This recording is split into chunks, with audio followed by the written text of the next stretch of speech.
Bang! Neeves Knives. I'm Jared. How's everybody doing tonight? We are live. Breeze is on his way to Menards. He will be hoarding likes when he gets finished, so everybody better drop a like. How's everybody doing? Hopefully all is well with everyone. So I'm going to the week's treating me okay. I've been fucking busy like crazy, but it's treating me okay, I guess. I mean, I don't like to say bad, because like, anything that's happening in my life right now is amazing. So, I'm not gonna, even if something bad does happen, I'm doing great. I don't like to, to look at the bad things. I like to look at a lot of the good things, and there's always a lot of good things going on, even though, I could cry with what's going on in the country, but with me personally, I mean, all is well. I'm here and on time. Damn, Lacey is on time. Man, it must be a holiday or something for Neeves Knives. It is almost a holiday. We hit 12K. We hit 12K. And we also hit a couple other mile markers. I got a video. Let's see if it hit 100K. I got a video I did a week or two ago that if it hasn't hit 100K yet, it's about to. 113K. Bang! That's my first video to hit 100K. That is amazing. That's amazing. And just like last week, I was talking about everything going up. What did we say last week was every 28 days, how many subs we were getting? Do you guys remember? What was it? 1.6? I think it was 1.6. We're at 1.9. So we're almost at 2K a month. And that's the followers per 28 days. We hit all-time highs on everything this week. And it's just absolutely insane. Absolutely insane. So I am bragging, Mike. I am bragging. I'll send you a screenshot later. I'm thinking about having somebody come in. Does one of you guys want to come in here? Now there's going to be rules to the shit. I will put a link in the chat. I think I can put a link in the chat. At least I'll try. I don't know how, but I'll try. But there's got to be a couple rules. One, no little kids screaming or anything like that. I just don't want to mess up the quality of the video. So if you got your kids or something like that, just wait till next time. We'll do this again. Just like stuff like that. Like, be ready, be in front of a camera. Don't be running around your house like this with the camera, so everybody gets sick watching. I know I can't stand that shit. When I'm watching somebody live and I see the other person running around their house with their camera, I'm about to have a seizure. So like stuff like that, just try to be prepared. If one of you guys want to come in, let me know. Mike Emler is not allowed to come in because we're going to go to his right after this. I'm going to jump in his. I don't know how much battery I'll have left, but I'll at least be able to hang in there for like 45 minutes to an hour. Okay, no more texting and driving. Yeah, Russ, stop texting and driving. You can definitely listen and drive without texting. There are a few topics though I do want to go over. Yeah, I know, 12K. It's insane. A bunch of other things though too. Like, everything is up, and I can't thank you guys enough. Like, we hit 12K in the middle of the night, and we're already at 12,251. That's absolutely insane to me. Even like the watch time hours. Do you know how many views I got in the past 48 hours? Over 80,000. It's absolutely mind-blowing to me. But it is not the booty shorts. It's the video. No, I know it's not the booty shorts video. I know. It's crazy, right? It's crazy that it wasn't the booty shorts video. Also, I wound up making a couple purchases last night on Amazon. Some weird knives. But I think they're going to be fun to review. The problem is I bought 4, and one of them, all of them said they could be there within like 24 to 48 hours. And then one of them I didn't realize till after I paid for it. It won't be here till next month. What a crock of shit. But whatever. I appreciate that, Snuzz. I really appreciate that because you guys have no idea how much joy that brings me. I put in a lot of work to get it here, and you guys too, man. All the support you guys give me. I mean, it's insane to me. It's so insane. It's like something you wish, dream, and work hard to get to, and then finally when you start seeing it, it's an amazing feeling. All right, let me see if I can't. I don't know how to do this. How do you? I don't know how to do you guys you guys probably know. How do you copy and paste on a computer? How do you paste on a computer? I already got the link copied. I don't know how. Send me the tracking info. Okay, bud. I will. It'll be tomorrow. I didn't get to send it today. I was late, but it'll for sure be tomorrow. How do you copy and paste on a computer? No. I got the link. Control V. Okay. Wait. Control V. Bang! Thank you. You guys are amazing. I don't know that shit. All right, here it is. One at a time. Let me know who wants to come in. If one of you guys want to come in. But there are some questions or some things we're going to talk about. So we'll do those. Somebody will come in for a few minutes just so we have one at a time. If a few people want to come in, if only one person wants to come in, nobody else, I don't care how long. But instead of it being 2, 3, 4 people, because then the microphones always cancel out over each other. So just to keep it nice and clean for anybody who watches later. But if anybody wants to come in, all they got to do is click the damn link. Control X is cut if you need to do that. Oh, Control X is cut. Did not know that. Thank you, Jan. I appreciate that. I want to see that ruby stone. I put it up, but what it is it's a stone with rubies in it. So what it feels like is it feels very similar to a ceramic stone. You know what? Actually, you know what it really feels like? It feels like the highest grit of, or a very high grit of a venev stone. So it basically feels like a venev stone, but at like the 2 micron, 3 micron. Ed Durbin's in here. All right, we're going to bring him in. I may come in, but closer to the end of the live, it's noisy in the background. Okay, awesome. What's up, Ed? Hey, what's going on? How you doing, brother? I'm doing good. Good. That's awesome. You just recently had a that knife you sent me. You did a flipper tab delete. Oh, yeah. Well, not delete, but chop. You got that thing next to you? Flip it open one time. Let everybody see it. Get used to the camera. So if you guys don't remember, I had this on the channel a couple weeks ago, and he chopped some of the because it had a very big flipper tab on it. But that thing it's like a 2-pound knife. The spine is probably 3/4 of an inch. The blade is 3/8 of an inch. There you go. What else is new? What else you got? Knife wise, nothing. Nothing? No recent purchases? What happens when you spend all your money on knives? You run out of money. Well, let me ask you this: what is your favorite knife that you have, or at least your top 3? Do you have a top 3? I don't because it's impossible. But this one, it's awesome. Rad Shepherd clone. Nice. And I don't know what it is about this one, but this thing's in my pocket almost every day. I think all the knives I have this one. Ever since I got it, I've been using it crazy. It's just, and it's a big knife. It's almost the same size as the Slash. How long is that one?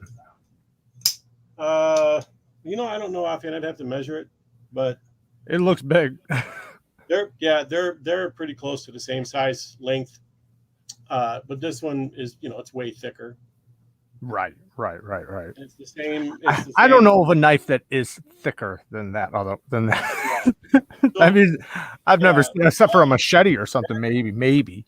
If you looked up Reese Wyland, customs, and seen some of the stuff that he makes, he's actually got a couple of switchblades that has 2 blades on it. Yeah, Dirk Wierning had one. Did you see that? Yeah. He just did the one on wasn't the Wolverine. It was the crap. I can't think of the name of it. But Jim Skelton did. He did a review on the Wolverine. Oh, and okay. it's basically the same. The one that Dirk did, that was way more, Damascus and all that kind of stuff. It had Wolverine a really big woolly mammoth. It had a really big mammoth inlay on it. The blade, 6 and some odd inches on the one that Dirk did. They're nice. They're cool looking, but for me, that thing these days, I can't have anything that I don't use. Well, I can't imagine the price tag on that thing. That thing was insane. That one, I think, was $2,700. Oh, that's it? Yeah, I think I saw it on PVK. Either that one or the Wolverine. It was around $2,700. It wasn't really that much, but like I say, that kind of money, it's got to be something I use. I can't just have stuff laying around like that. People are probably thinking like me saying, oh, that's it. But the reason why I'm saying that is if you've seen this thing, you'd understand why I'm saying that. It's absolute insane. It's two blades with an auto that shoot out like a Wolverine, spikes. Wolverine from the comics. Right. And then on the back of it, it had a big old woolly mammoth inlay on it. It had Damascus. It had everything. I mean, it was insane. Yeah. And like I say, Jim Skelton, he did one a while back on the Wolverine, which is similar. I think it's a little bit smaller, but it's the same, where it's got the push button in the middle, and those blades come out. It looks to me like it hits hard, like it would jump out of your hand if you weren't holding on to it good enough. Yeah. So let me ask you. So if you were going to get something insane, would it be something like that from that maker, Wheelan? I would probably get something not one of those, but something like the Fatty Slash, something like that. That's more in my realm of what I like. If I was going to get something that was totally full custom, Damascus and Damascus blade, something like that, I have stuff in my collection that's not in the house that's of similar designs, but they'll never get used. Like it's something I don't even keep in the house. I won't cut paper with them. Well, why would you need to if you got other knives? I mean, the thing like that, yeah. I mean, all the stuff I have here, I use every day. I got a different knife in my pocket every day. And I got stuff I got Kaisers, I've got Wild Boar, Hinderer design. Yeah. I mean, I got tons of stuff here, Protex, and that's what I use. I mean, I got old knives that aren't even worth much, but they're just sentimental that I won't use, Yeah. So I can imagine having something like that. Yeah. It's like, why? Yeah, why wouldn't you use your Spydercos or something instead of that?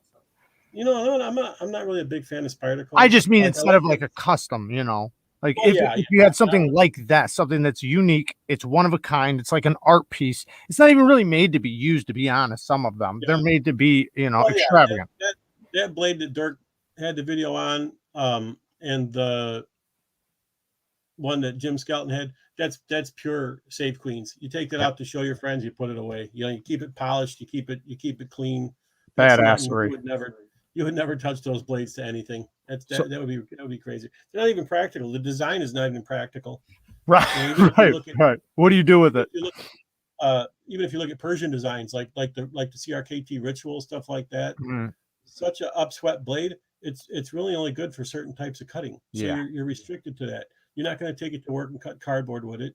Yep. You're not going to cut wrapping with it. You're not going to cut rope with it. It's not designed for that. And cardboard is about the only thing you really could do with it efficiently, I think, is cardboard, but it's made for like flaying and skinning and things like that. Like I remember back in the day, I got a Persian because I thought it looked cool, and I got one. I tried to EDC it, and I realized at that point like how bad they are as an EDC blade. Yeah, it's too much. It's for something like that. I have a Best Tech scimitar that's kind of has that design to it, but it's got a pretty decent amount of straight to it, so it's not totally upswept like that. So you still have a lot of blade you can use. True Persians, the curve of them, it's so much sharp of a turn. You really don't do that if you're maybe for food prep, something like that, but you're not. Most utility cuts at work, stuff like that, if you're using it for cutting cardboard, recycling, or whatever, that blade, you've got a limited amount of space that you can use to actually slice, or you're supinating your wrist, you're turning your wrist. Well, even a rope. Think about trying to get behind a rope If it had to save your life, you'd be fucked. You know, trying to get underneath a rope. Really, those type of designs, those upswept designs, it's really what it's for. It's for defense. It's for war. Right. That's where it came Right. from. Persian styles, kukris, things like that. That's where they came from.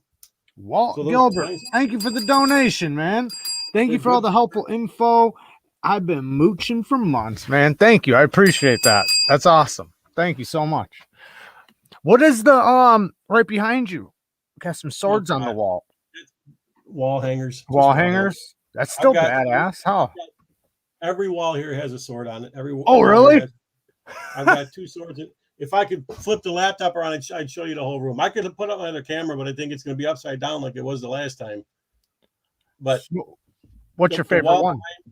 It's got swords. I've got some sai on the walls. I've got the glaives from the Blade movies. Oh, to the right. I've got the Noble Collection Green Destiny to the left. I got the walls. I got shuriken on the wall over there. True shuriken that are sharp razors. Yeah, real ones. Yeah, when I was a kid. Sorry, go ahead. I might have a video on YouTube that has a panorama of the office before I changed it around, but it's everything on my walls is all the photos on the walls are photos that I've shot, and all of the swords and knives and everything. I've got Gil Hibben Negotiator 2 there. I've got Sheffield. I got tons of stuff in here. I used to love Gil Hibben stuff. I had, and I kick myself every time I think about it. I had the original Silver Shadow, Double Shadow, and Highlander Bowie. Those 3 with the braid. Yeah. And now, dude, I kick myself every time. I wish I still had them. I really do. Those things were fantastic. And just even as fantasy daggers and stuff go, they were phenomenal. They were awesome. Highlander Bowie, you can't find them now, dude. It's ridiculous. Yeah, I remember when I was younger, I seen this fantasy Bowie by him. And when I seen it, like, I was just drawn. And it took me like 8 months of saving up, because it was actually pretty expensive, though. It wasn't like it was just cheap. And it took me forever. And I finally was able to get it. And then I remember there was this one in a mall, and they would display it, and it was a couple $100, and it would always remind me when I'd see that of the other one. And I just wanted it so bad. A lot of the production stuff that he did, like United Cutlery and stuff like that, a lot of the designs were really similar. Like the Highlander Bowie, it had roughly the same blade chip as the Mortal Kombat blades. He did the Rambo 3 blade with the wooden handle. There's a ton of Frost Cutlery knives that they try to make it look like that, but that ain't nowhere near the same. Those Frost Cutlery ones, man, I remember some of the Gil Hibben ones I had a long time ago, and I know the Frost Cutlery, they have a bunch of those too, but some of those, man, they're really bad. Some of them are okay though. I had that Frost Cutlery for beater knives. They're okay. It's not something I would really take all that seriously. Right. Most of their Bowie knives and things like that with the frost wood and all that, they're nice to look at, but really, honestly, you did anything with, you probably snapped the blade. I bought like 10 of them back in the day, and I had this throwing board, and I was really throwing knives, and I decided to bring some of them out there, and first throw on the one broke the blade right in half, and it would have stuck. It did stick, but it broke. Next one I was chopping wood with, same thing, snapped the handle, the wood around the handle just cracked right in half. But then there was this one that went through fucking everything, including my finger. It went through everything, and it actually held up really good, and I was surprised. I was waiting for it to break. I was waiting for anything, and it held up. Whatever. It must have had a good heat treat and must have been built right. It depends. They have, and I think they're the ones that do. Not Rough Rider. What's the other name? I can't think of it. But like you get like Bud K or Smoky Mountain Knife Works catalogs and 3-4 pages of Frost Cutlery. Right. And back when you're a kid, you don't know any better. You think, oh, those things are awesome. Infomercial knives. you buy them and you're like, hey, yeah, it's okay. But now you're older, you know better. You're like, that, right. know. You've been there. Well, the price says it all. The price says it all. And if Yeah. you can get it from an infomercial, you can pretty much guarantee it's not going to be that great. You know what? They still, when we had DirecTV, they still had every once in a while, not Sean Leffler, but the other guy would be him and a girl, and they would sell, hey, we got this 200-piece collection, and there's the folders and the buoys, and we'll throw in the swords and all of that. And every time I watch those, I think about when Sean was smacking the blade on the table and it snapped and cut him. Yeah, I did. I put that in a video. I actually you? I had a video a long time ago, and it was a video we were talking crap about cheap knives, and then we put that little scene in the video we did, me and Kara. Yeah, and it breaks and stabs him in the gut, and he starts, oh, it got me. I mean, hey, part of it feels bad for him, but you're like, dude, honestly, you knew better. That's the greatest stuff in the world, and you're banging it on the table. Right. He didn't even bang it hard though; like he literally just tapped it, and it snapped. Stuff like that, the stuff that they're making, it's not even full tang, so it's going to snap. Right. What's holding a little inch worth of material with a pin in it? It's crazy. Yeah. Right. It's a real wall hanger. Yeah, you can't. Like, I've got 2 claymores on my wall here. Yeah, they're gonna stay on the wall. They're just crap. They just look nice. Yeah, but they're crap. I wouldn't even dream of doing anything with them. As soon as you touch it to something, it's gonna snap in half. It's gonna bend. It's crazy. Marco Polo, thank you, man. I appreciate the donation. 169.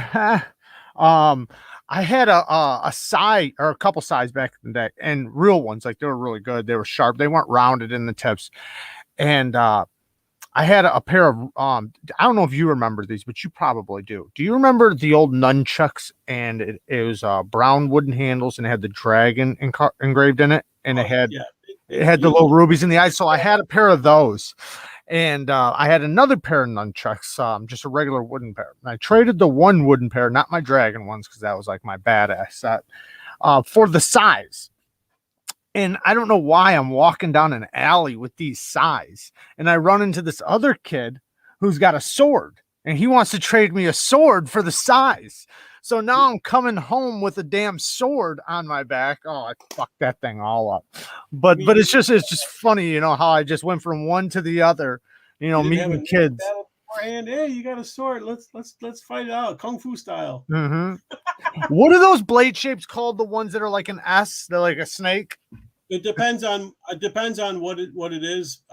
Usually a blade like that, if it's a dagger style, it's a crisp blade. Yeah, crisp blade. Yeah. I traded one of those for my first ballast song when I was like 12 years old.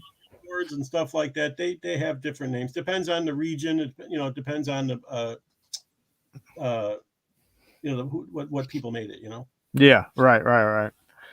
Yeah, I had a pretty cool one, and a buddy of mine had a real nice ballast song, and I was shocked that he was willing to trade me. I traded real fast because I had never had a ballast song, so that was my first one. How about this? There you go. Yeah, I remember we have a fair that's not too far from here. I mean, it's like 45 minutes or something, but they sell the hell out of those. They have tables full of them, and we used to buy them up, run around with the Italian stilettos. Highlight? Yep. Yeah. Which is like way too ridiculously long to carry. Yeah, it's crazy. So a lot of their stuff is like that, though. But hey, man, some guys actually, I mean, I see it all the time on Instagram. People are actually EDCing some of those knives that Cold Steel has that you would think are just ridiculous. Yeah, I see all the time people are carrying espadas and stuff like that, and those things are so big. I just think to myself, yeah, well, Lynn Thompson can get away with it because his hands are probably twice the size of mine. Right. But if you're not using it for defense, really, honestly, that's not something you're going to pull out at work. No. Like, hey, well, you're not going to pull out for many things, but really hard. I mean, I guess if you're really chopping wood, and I could see, like, if you're working around a junkyard, working around an area where you're just, messing stuff up. But other than that, I mean, really, what are you going to do with it? Yeah. What I do, industrial maintenance and mechanic, all day long, I got stuff in the building to cut. I'm cutting cardboard, I'm cutting rope, I'm cutting strapping, I'm cutting plastic wrap. Mm-hmm. I just cut rubber hose today Yeah. with the fatty slash actually. But you know, it's got to be practical. Like I'm not taking a designer knife. I'm not taking customs. Right. You know, I'm not taking, you know, something like this. What is that? That's a clone of a custom knife factory Decepticon 2. Oh, okay. That looks pretty long too. It's actually really long. Yeah. It's way long. Yeah. Okay. Yeah. About 10 inches. Holy cow. Yeah. I could tighten this pivot down as tight as it'll go, and it's still the bearings on here. Ow! I just cut myself. They are. I'm telling you, it's fucking crazy how much it sounds like. I can hear it. I can actually hear it slamming shut. Yeah. I like when I go to work. I like to bring you know, practical stuff, but I do review some things that I wouldn't necessarily carry. Right. Yeah, normally, you're doing that for the review though. That's right. Different. It's different. Right. That you're still you're still taking a knife that you have a purpose. You know? Yeah, for sure. Because if it's not possible for me to actually use it at work, I won't bring it. I'll test it at home. There's no reason for me to bring it to work because I actually need to use my knife at work. So if I can look at it and say this thing's not going to work, I won't bring it because come on, I can't show up to work and not be able to actually use the tool. You know what I mean? That wouldn't make sense. Today I was actually carrying, and sometimes I like to do this, you know, even if I have a knife to review or whatever. You know, I'll just see a knife that I haven't carried in a little bit and it'll just start calling my name. You know, like you need to carry me. And today I did that with the Delica. And I know everybody's had them and I know it's, you know, been around for a long time. The Delica is such a damn good knife, man. It's such a good little user. It's so slicey, the blade shape. I love this little drop right there. I don't know, a little clip or a little sheep's foot. Yeah, so good for utility. You're of a tip. Yeah, such a good little knife, man.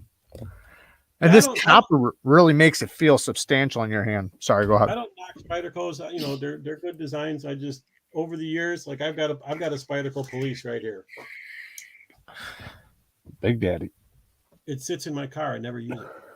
I never touch it.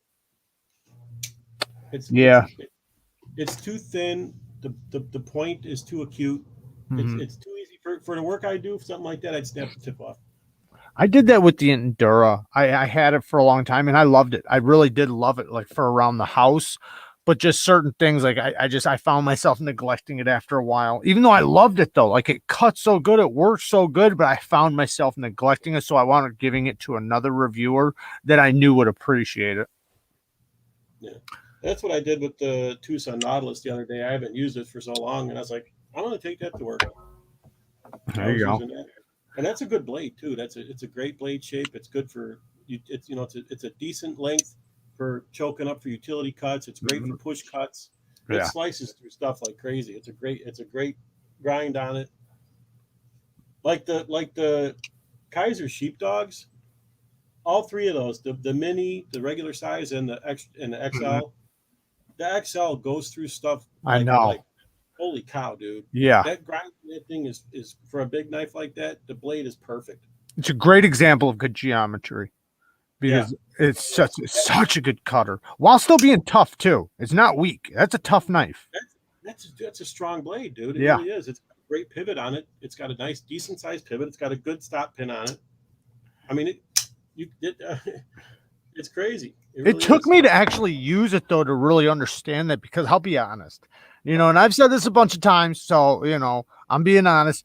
I honestly called it for a couple months, probably a few months. I called it the hell did I call it? Basically, just like a knife that looks cool. I'm trying to think of the word for it. I called it something like damn it, I can't think of what it's called. Especially the little one. You know, like something that's fun, but you don't really use it, you know, whatever word that is. I can't think of the word, but that's like my secondary carry. I'll put that in my left pocket. Oh, for sure. I'll carry the hell out of it now. After I used it, even the small one, after I used it, I said, holy shit, man. I can't believe I sat here and called this whatever name I used for a novelty knife. Yes, Pancho. Thank you. Thank you. Yeah, I was calling it a novelty knife. For a long time, and then I felt like an idiot when I started using it because I didn't want to put it down. So I got the mini. Thank you, Bees. on a trade with someone, and having that one is what made me buy the titanium one. Mm-hmm. And after that, when they came out with the XL, I'm like, so me buying it was a novelty, but the first couple of times I used it, I'm like, it's a little bit big, but it's practical. It's totally practical. It cuts great. It goes. I'm telling you, it slices like freaking nothing. I barely have to strop it. It's crazy. It's kind of the beauty of the big one is that it's big because you can get so much leverage behind it, and it's so tall. It actually allows, and it's not that thick of a blade. It's really not. So it allows it to actually get a really fine edge while not even being too thin behind the edge. Just perfect. Because when you have a tall grind like that, you can afford having 20 thousandths behind the edge. It doesn't matter because it's such a tall grind. Yeah, and exactly. And that's phone book paper, so that's not the same as copy. I can see it's going through pretty fast. Yeah, I'll tell you honestly, some knives, if I have to sharpen, like the Two Sons, the steel that they use, if I have to sharpen them, it gets to the point sometimes when I go through the phone book paper, it scares me. It's so sharp. It's ridiculous. Tucson does a good job with their factory edges. I like their factory edges. There's a few companies that I think do a good job. You know what I was happy to see today? On LTK's channel, he did the steel testing video, and they did one of the shielded knives. Just one of them, but it came back good, which I was happy to see. I think only one company, I forget the name of it now, some weird name, but they failed, of course.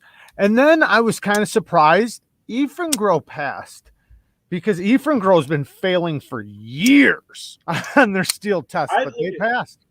They get a bad rep, and I know why. It's because they used to make clones. They still do.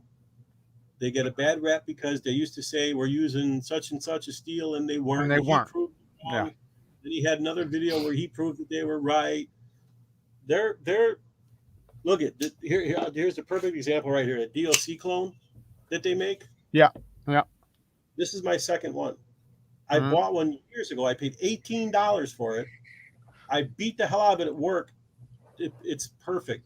Never any blade play. Never any lock rock. It's a joke of a knife. $24, whatever. Right. It's a fantastic knife. Now I paid. I bought a knife. This was a while back. I bought 2 knives for $20 a piece. They said D2. They weren't D2. They were probably HCR. But the fit, the finish, and the quality was great. Proved they weren't. Say that again. LTK. Yeah. A few years back, he did one of the badge tests he did, and he's every single Eafengro he tested, it wasn't what they said it was. Right. It wound up being like HCR or something like that. Mm-hmm. Which is pitiful because their fit and finish and their build quality was actually pretty good. They did have a lot of potential. If they would have put all that effort into not doing clones and just doing their own designs, holy shit. They would be a really good company, because I've tried a few of their knives, and all of them, for the most part, there's been a couple, but I can imagine they're probably $10 knives, but any of the knives between $20 and $40 have been pretty damn good. Like really good. I'll tell you, this one, the DLC clone, I paid $18 for the first one, and it's in my locker at work. I use that thing like crazy.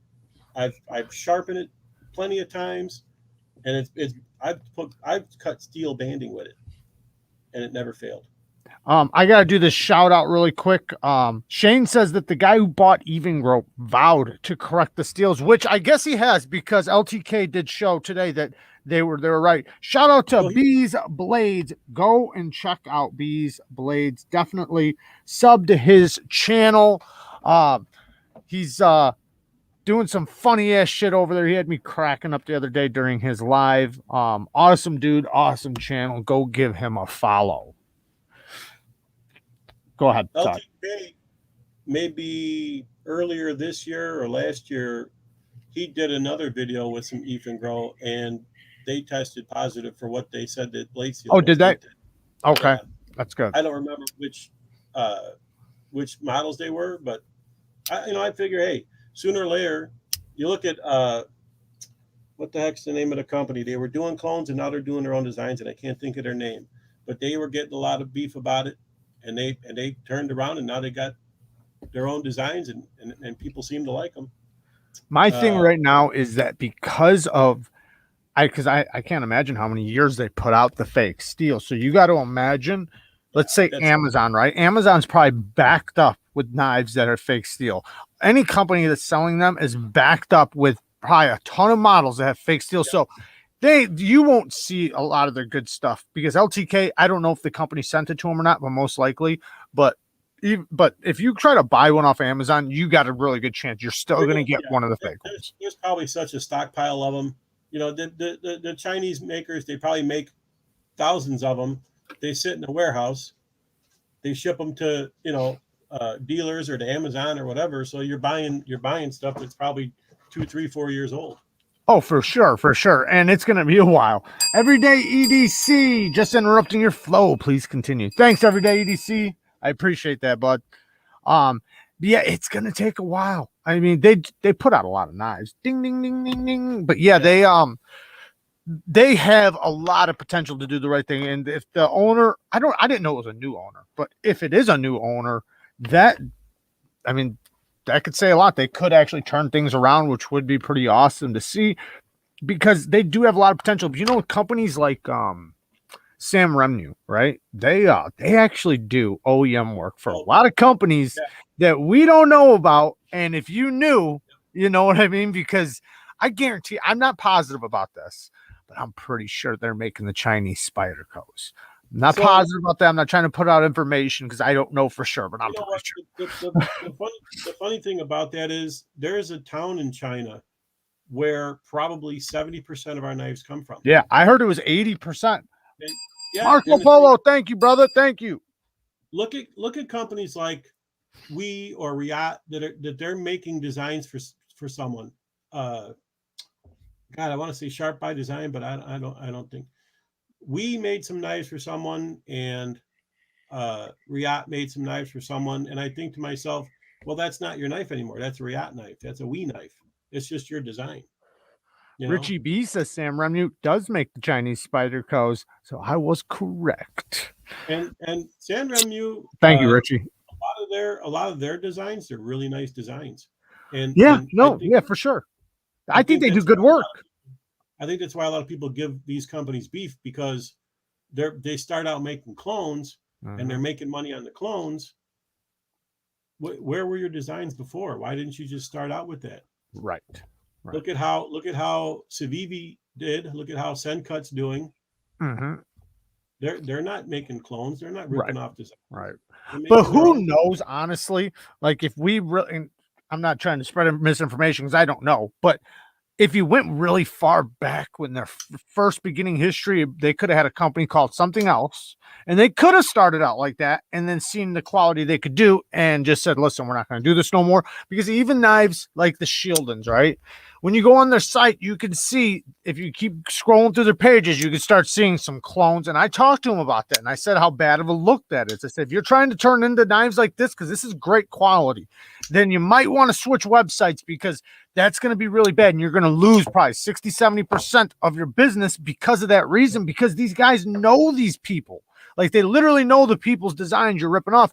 And not only that, even some of the designs that they're not knockoffs at all, but you can see they're like M-Tech quality. So like I was saying before, it's kind of like if you pull up to a car dealership and you see, and there's 4 brand new Porsches on the lot, but you see 38 rusted out Cavaliers. You are going to think those are high mileage Porsches with rust on the undercarriage and everything else, just because everything surrounding it is like that. You're not going to think it's a brand new Porsche. So even if it really is. So you had the fatty slash. You had it. Yep.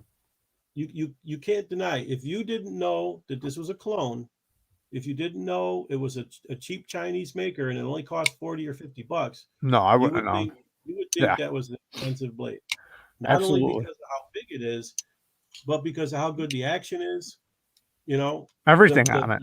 The titanium, how good it's done. The clip, how good it's done. It's got lock bar stabilizer, lock bar insert. That was kind of the thing for me that made it seem like really good quality, is that it had all the little tiny details, even like the rounding of the edges and how soft the finish was, the lock bar, the like you said, the lock bar stabilizer, like all those little details, which I know now some companies are able to do.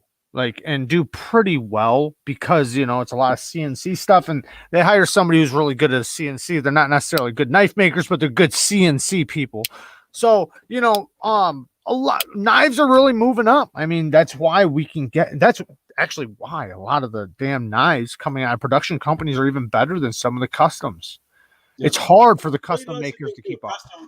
Custom knives, as good as they can be, as much as you can say it's better than production knives, you're still getting a one-off made by hand, completely by hand. Yeah. So you don't know if there's going to be some type of imperfections. You know, there will be. There will be for sure. They know what they're doing. They've been doing it forever. They're they're using quality materials and stuff like that. But who's to say where Joe Schmo gets his titanium from is not the same as like Microtech or somebody else getting their titanium from the same place. Yeah. How do you know? Right. Well, I think you think about how many companies make good Damascus.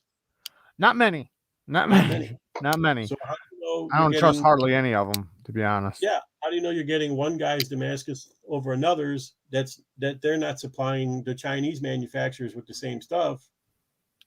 You know, they're buying it by bulk, so it's cheaper, you know.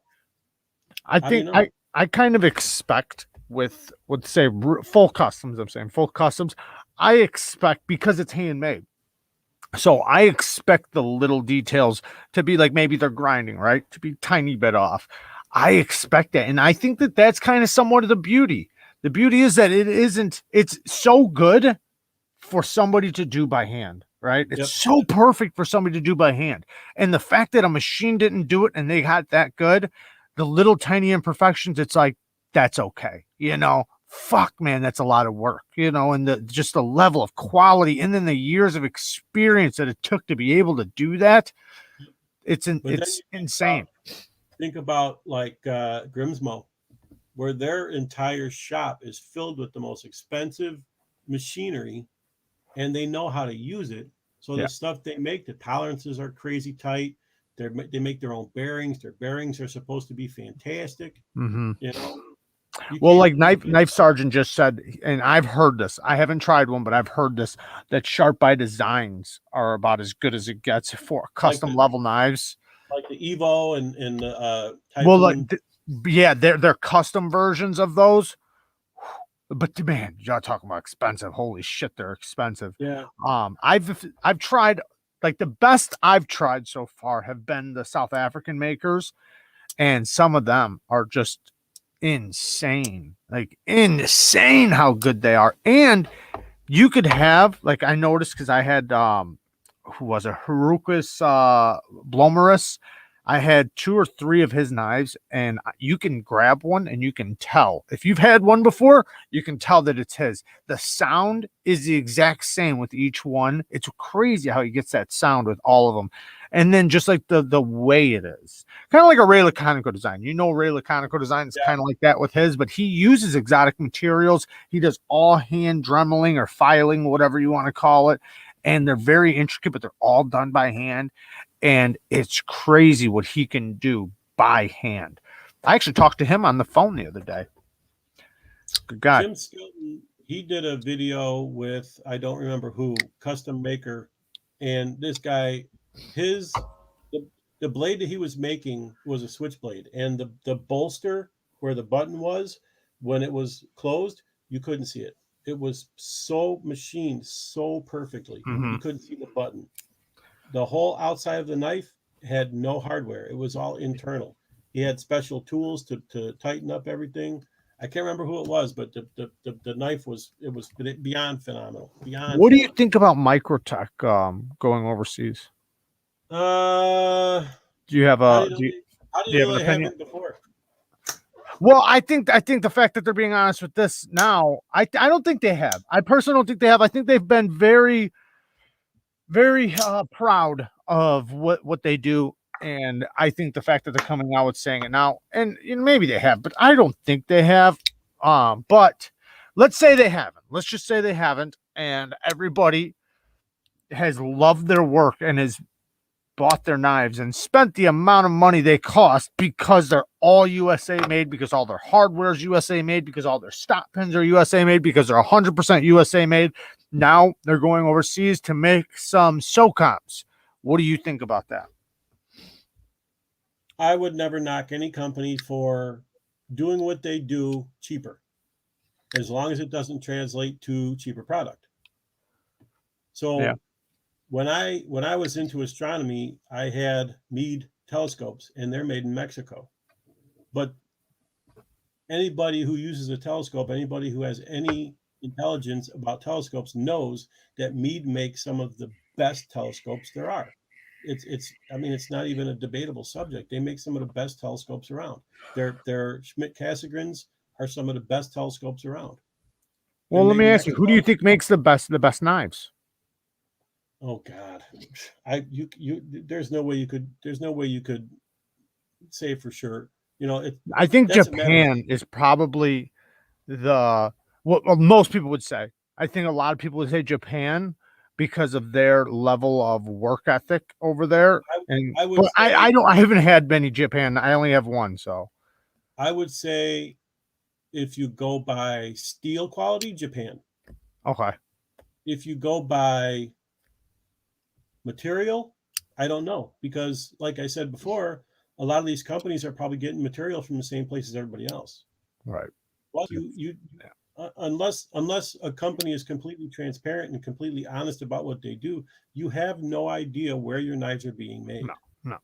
So, Well, there's a lot of suspicion from a lot of the big companies that they're getting their parts made overseas and getting them mailed in. Like a I lot of mean, people say that about a lot of companies. I can name a few right now, but I don't think I have to. who knows how many really good steel mills there are in the U.S. versus what kind of steel comes out of Japan. Right. You can't even. I mean, for making bearing steels and machinery parts and stuff like that, sure, U.S. steel is great, but for making things that cut, Japan has always had the better steels. Yeah, I it mean, it's seems logical. Says Japanese swordsmiths are some of the most experienced smiths of all time, and a large part of that had to do with their inferior steel that they had to work with in the yeah, past. but Yeah, true Japanese swords, true swords, yeah. that steel is folded at least 2,000 times. You know, I'll say this though, fucking China can't figure out how to do the damn micarta. They gotta get it from the US because Yeah, anytime I ever see good micarta, it's because they got it from here. Every when I damn time. They cannot figure fucking micarta out, can yeah they? when I sent you the two sons and the what was it, the 235, the freaking one that looks like a rhinoceros. Yeah, yeah, yeah. When you said the Micarta sucks, you weren't kidding. No, no. Two Sons micarta. Well, the 301 is fine, but all their other knives for some reason, man, it's shit quality. Even Yeah, even if you go to Civivi's micarta is not that good. I mean, it's okay, right? When you look at the price and you look at everything else, the fit, the finish, their steel, their quality of heat treat, all that stuff, great. But just the micarta itself, take the micarta off the knife, it's not the best quality. Kaiser's is amazing. Artisans is amazing. Why? Because they're getting it from the US. yeah.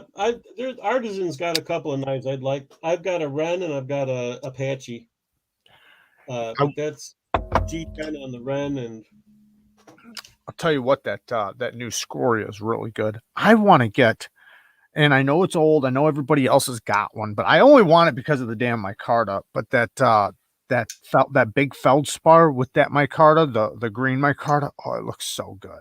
Looks so good with that green micarta. yeah, the only CJRB I have is the Craig. QSP's got good micarta. Somebody said, what about QSP? So QSP's really good micarta. I personally like their denim, but like their green Yeah, micarta, it's very similar the to, yeah, denim. their denim is good. I don't know so much about their other micarta. It's okay. It's not bad. It's not amazing. It's good. But their denim micarta is really good. I really like their denim micarta. You can literally feel the jean, the blue jean in it, whatever you want Yeah, to call it, the seams. You can feel the fibers. It's really good. And yeah, you that don't two see that too often. that Tucson, the 235, that Micarta it sucks. It really does. I mean, Russ it sounds like FRN when you're rubbing your hand on it. Russ says, Ed, I hear you on my drive home. I have a double shadow, a silver shadow, and a dark shadow. And the dark shadow, yeah. That's the Gil Hibbins, right? Those, yeah. Yeah. So the original three, the silver shadow, the double shadow, and the Highlander Bowie, they were all had that steel braided wrap handle, and they were awesome knives, man. But being young and dumb, I sold them. Now like I say, every time I think about it, you sold them to Russ. Yeah, Russ. right.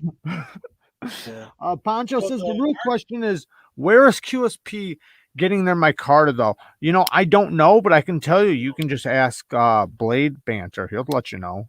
You know, he works for him, so he definitely knows.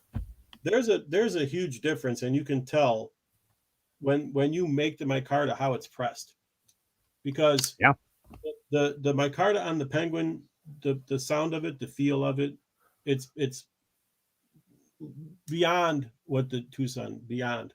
Tucson, it's like they just threw it all in a pot and mushed it, and here's a handle. Exactly, yeah. You can tell that like the layering too, because like when you watch good Micarta get made, it's layered very nicely.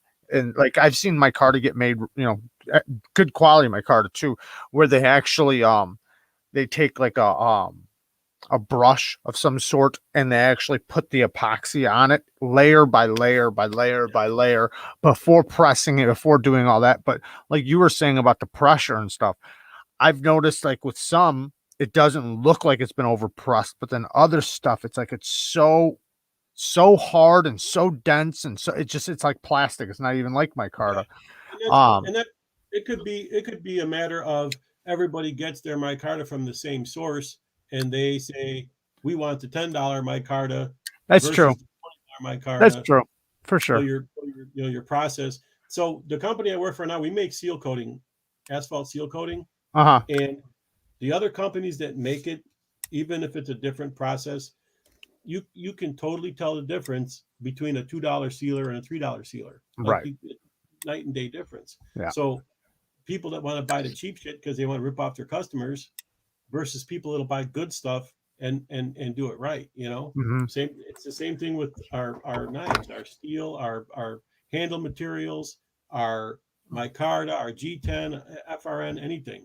Yeah. It could be 2 or 3 small handfuls of manufacturers all making the same stuff, and it just depends. Hey, give me the level 3 version, give me the level 5 version, and then for sure. It's a great knife. The blade is nice. It's really not that practical of a design, but you throw all that in there, that's great until you get to the Micarta and you're like, it's a piece of shit. Like it's right.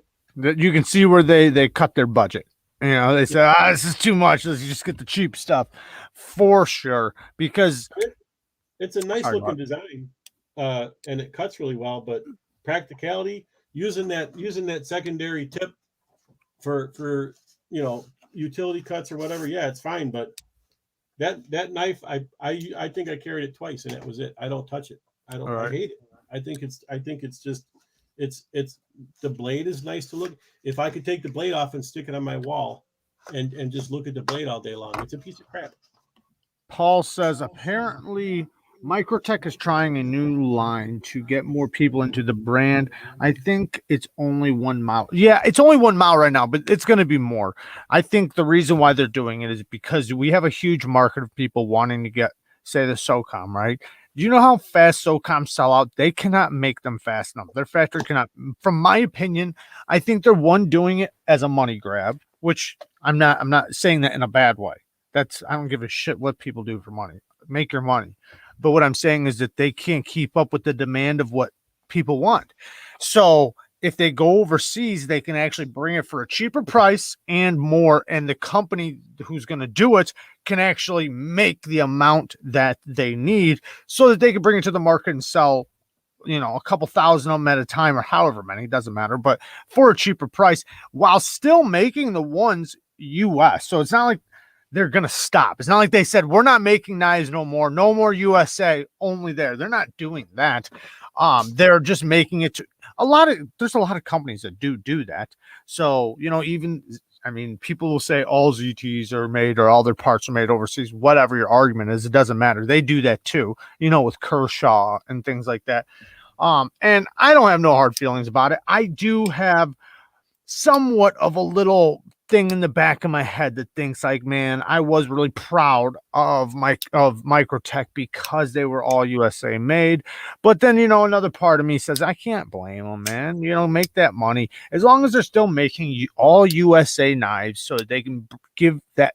I hope there aren't people that sit there and wake up and look at it and say, I'll never buy another Microtech because of that reason, because there's going to be some, but hopefully it's not many, because I mean, it is what it is. Our world is filled with things made in China. They are running the industries right now, It's like which I said, sucks. I don't want them to. I want US to do as good as possible, but it's a fact of life right now, especially with the economy going the way it is. I mean, fuck, man. if they can make the same exact product cheaper, I would never knock them, because it's a business. They're in. They look at U.S. made, China made. It doesn't matter. Any company that doesn't tell you they're in it for the money, All liars. Yeah, bullshit. for sure. If they want to send manufacturing overseas because it's cheaper for them to do it, that's fine. Don't dick with the quality. Yeah, I think Knife Sergeant says if it's got to be a Chinese brand, at least it's Reich. They make very good high quality stuff. Yeah, Reich does make good stuff. I like Reich. I think Reich does a good job. And we're not saying Reich or Riat, Reich. But yeah, Reich does really good shit. Microtech is absolutely not in Cali anymore. So aren't they where are they at now? In Florida or something? Sorry, go ahead. Even if you were a completely diehard, it's got to be U.S. made Microtech fan. You can't throw stones at them for wanting to do their company better. If it's cheaper for them to do it and they're making the same exact product, that's better for them. You can't knock them for it. Well, it's not the exact same product. It'll be an overseas product, but at least it'll be for a cheaper price. If they can save people $50 and make 1,000 more a year, I'm just naming a number, but however many more a year, because do you know how many times I have people literally message me about my SOCOM trying to buy it all the time because they cannot buy them fast enough. Once they come up on the market, wherever, Blade HQ or wherever, they're gone immediately. K Mason, super sticker. Thank you, man. I appreciate the donation. Thank you so much. Yeah, they're in North Carolina, Mike. Okay. I didn't know where they were. Thank you, Mason. I agree for the most part. Who's to say that they're not going to make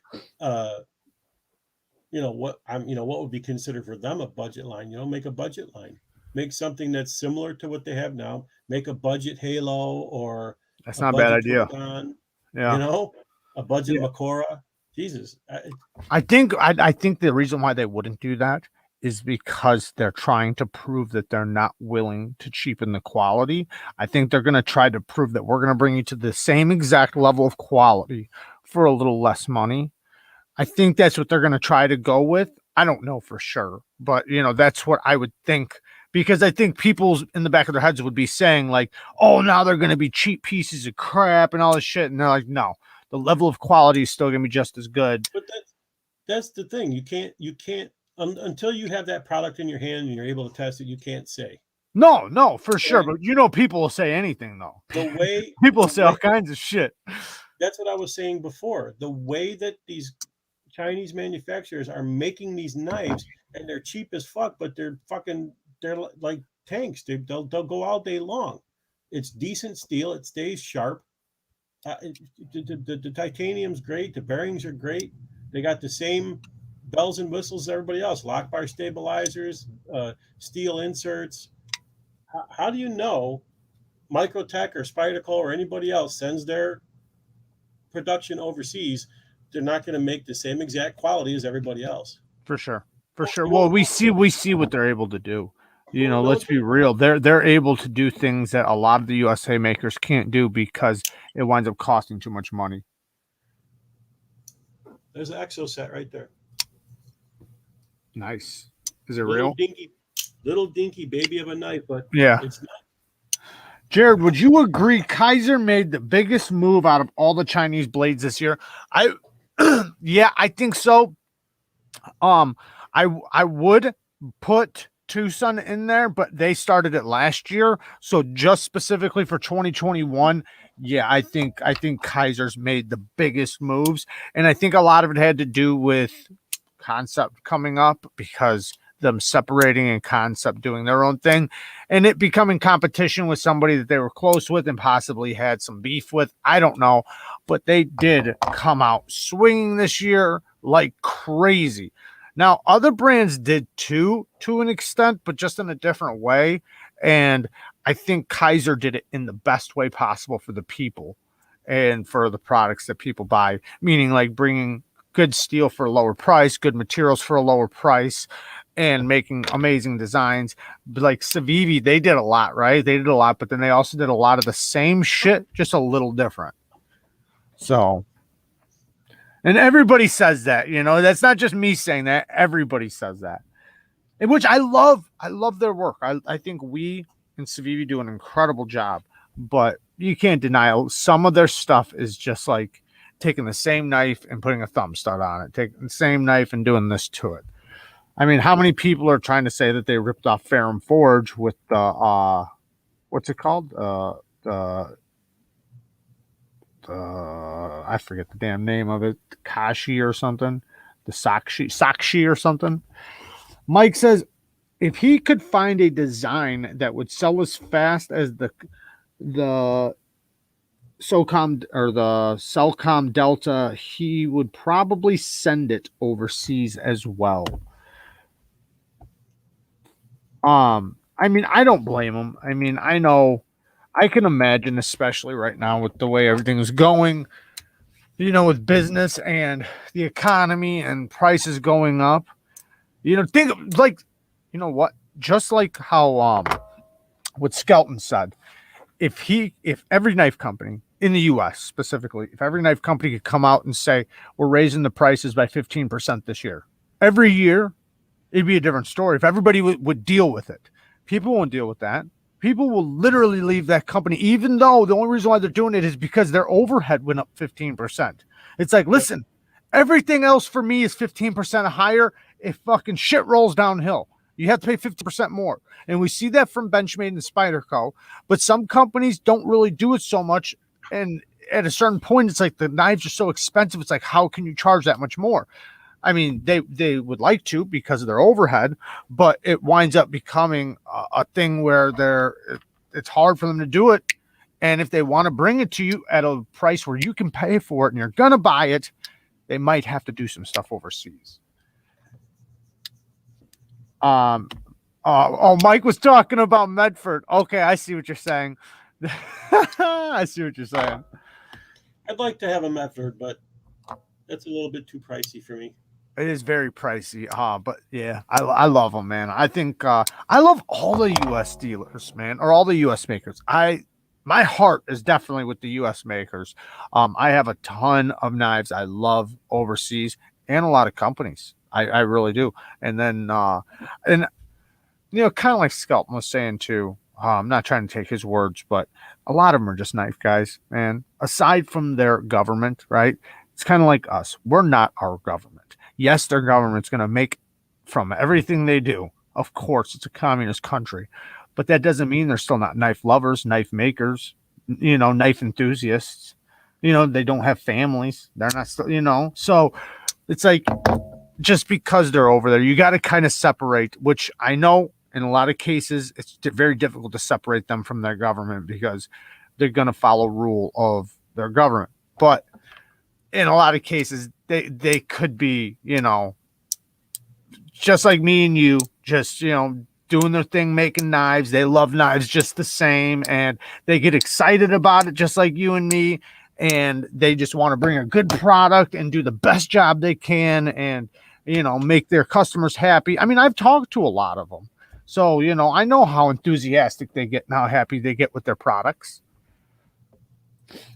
Canada's about to fuck this shit up. I hope not. I hope not. I don't see any knives coming out of Canada. No, you don't, do you? I think they have problems with even distributing them there. Maybe hockey sticks. I don't know. Yeah. Yeah. And Canadian geese. Canadian bacon. Yeah, which is a freaking disease out here. Right. Oh, that's funny. D-Bass says he just got his first hinder today. Congratulations. That's awesome. Hell yeah. What did he say just now? Somebody says. But yeah, that's awesome, man. Good for you. If anybody else wants to come in, let me what was it? Control V. If anybody else does want to come in, let me know. I'll just come on in. Just make sure you don't have anything loud in the background. Make sure you're ready in front of the camera. You're not walking around your house with your camera going like this, and you got your kid on your lap and everything else. I was gonna get the dog, but I know you were. I like dogs, though. I fucking hate kids. No, I'm just joking. I'm joking. I love kids. I really love kids, to be honest. I'm just thinking about the people. Kids or dogs? I'm on the fence. I don't know. Which one you like more? Yes. But yeah, I honestly love kids. I tried to count it the other day of how many nieces and nephews I have. I don't even know, probably 15. That thing is badass. You know what? I really like that mic. I haven't tried it, but the Micarta from the other version, yeah, that looks like really good quality Micarta. One of the guys, there's a Facebook group I'm on, and he's got this one. He's got the one, I think it's the blue bolsters with the Micarta, and I think he's got the one that's got that Timascus bolsters on it. Yeah. And he said the Micarta is fantastic on it. It looks like it. I think it's green, right? Green Micarta. I think that's what it is. All right, Mike. I've only seen pictures of it, and it usually looks kind of brown to me. Yeah, but green looks like that too, though. Even this is a green Micarta. It just takes a while, to really start darkening up. Is that the roach? Yeah. You can just give it to me. Yeah, I'll send it to you if you want to check it out. You don't want it. You don't want it. You heard about the small one, right? No. They got a small one coming with a hole for a Spidey flick, but I think it's only going to be a 3-inch. Yeah, man, this thing's pretty badass. I do like it a lot. It looks like a really good user. Yeah. It's got great geometry. The ergos on it are amazing. See this little spot right there? Nice for your hand. And that Micarta is such good quality. That's going to give you good leverage. Oh, man. Yeah. And then you have this big old choil. Somebody was asking me earlier. They said, what are the benefits of a choil? And I told them to come in here to the live if they wanted to. But really the benefits besides sharpening, because one, it makes the ease of sharpening. It makes sharpening so much easier. But besides that, being able, the tighter you can get to the blade with your hand, the more leverage you have in a cut. And if you've ever tried to push a knife through anything dense, it's not easy. Try to be far away from the blade and try to push that through. Anything dense, it's impossible. You have to be up nice and close to the blade to push it through anything dense. So that's the main reason for a choil. So that like the Best Tech Hornet, the way it sits in your hand with that finger choil there, yeah, your grip is just ridiculously way better. Being able to get around the blade like that. Yeah. And it stops it from turning and rotating when you're trying to push it through stuff. Jim Q, I want to thank you for what you sent me, man. I got it, man. I appreciate it. Thank you so much. This thing it'll power through a lot of thick material. Oh, I didn't. I left it over on my desk, otherwise I'd show everybody. He made me a custom bottle opener. It's pretty badass. I think I got his card right here. You guys should go and check him out at Rock Forge Blacksmith. Good shit.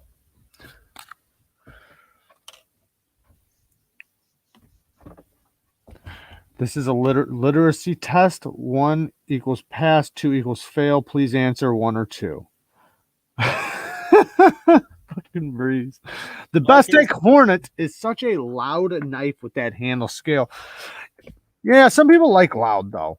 I don't think there's anything wrong with loud, because you know who really loves loud? It was somebody else the other day. They were saying because they're always out in the woods, they say they have to bring a loud knife with them, because if they set it down or stab it into a tree or drop it on the ground, they'll never find it. So they want a loud knife so that they can always find it. How hard is it to change hardware on an XM18? From my little bit of research, it kind of looks like a pain. So if you want to make it easy, I'll show you right now really quick. Take a piece of clear tape and go on one side and just, so like on this side, and just put a piece of tape across it. So what's going to happen is, this side. So you just put a strip of tape right across it. Then when you take everything apart from this side, because if you don't put a piece of tape there, these all just fall out. And then you're sitting there trying to play a game of keeping them together. It'll be a world easier, like so much easier. Just put a piece of tape across the back. You can take everything apart, take this scale off, put everything back on, and it all slap back together. It's super simple if you do the tape thing. If you don't do the tape thing, it is tough. Aren't deer colorblind? So deer are, if not, that knife may spook them if they see it. I think deer see different color shades of red, but they're mostly colorblind. I don't think they're all the way. Like a dog's vision is colorblind and they don't see in 3D. But what you don't understand is that their colors of shades are different. So like yellow will be like white to them. Like this will be like a light gray. Like blonde hair is almost like glowing to them. I used to have to take these things where I seen what we see and then exactly what a dog sees, and it's crazy. Like everything white or yellow or light colored is white to them. It's very bright. It's crazy how bright like white is to them.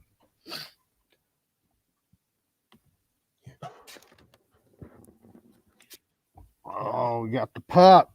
Hi. She doesn't want to say hi. How old is she? Oh, she's not even a year yet. Not even a year? No. What does Ed's hair? What does Ed's hair look like to dogs? Like a full head of hair. Probably like a bald peach, like it does in real life. But everybody's done that where they've thrown a ball to a dog and then it's right there in front of the dog, but the dog can't see it, and the dog's looking for it, but he can't see it, even though it's not even the same color as grass. It's because the shade matches the same shade, so it winds up becoming the same shade all the way across. I had to do that one too, where you literally seen a human's vision of a ball in grass and then went to a dog's vision of a ball in grass, and it was like gone.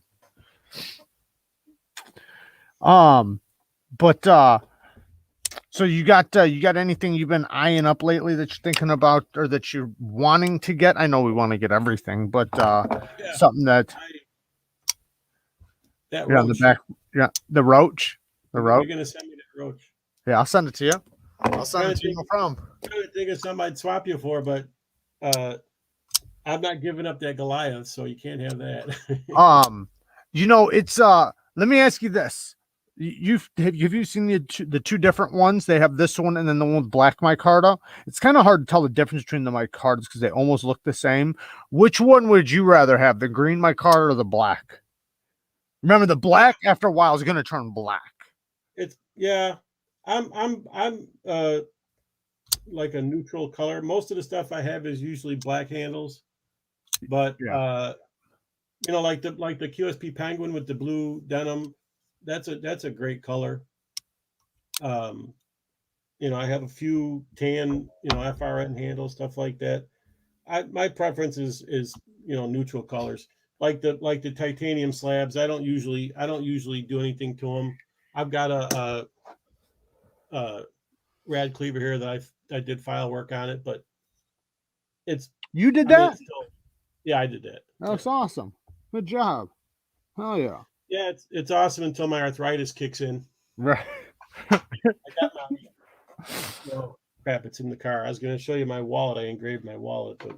Why? What do you have? A favorite kind of micarta? There's so many different kinds now. I mean, they got linen, burlap, denim, so fucking everything.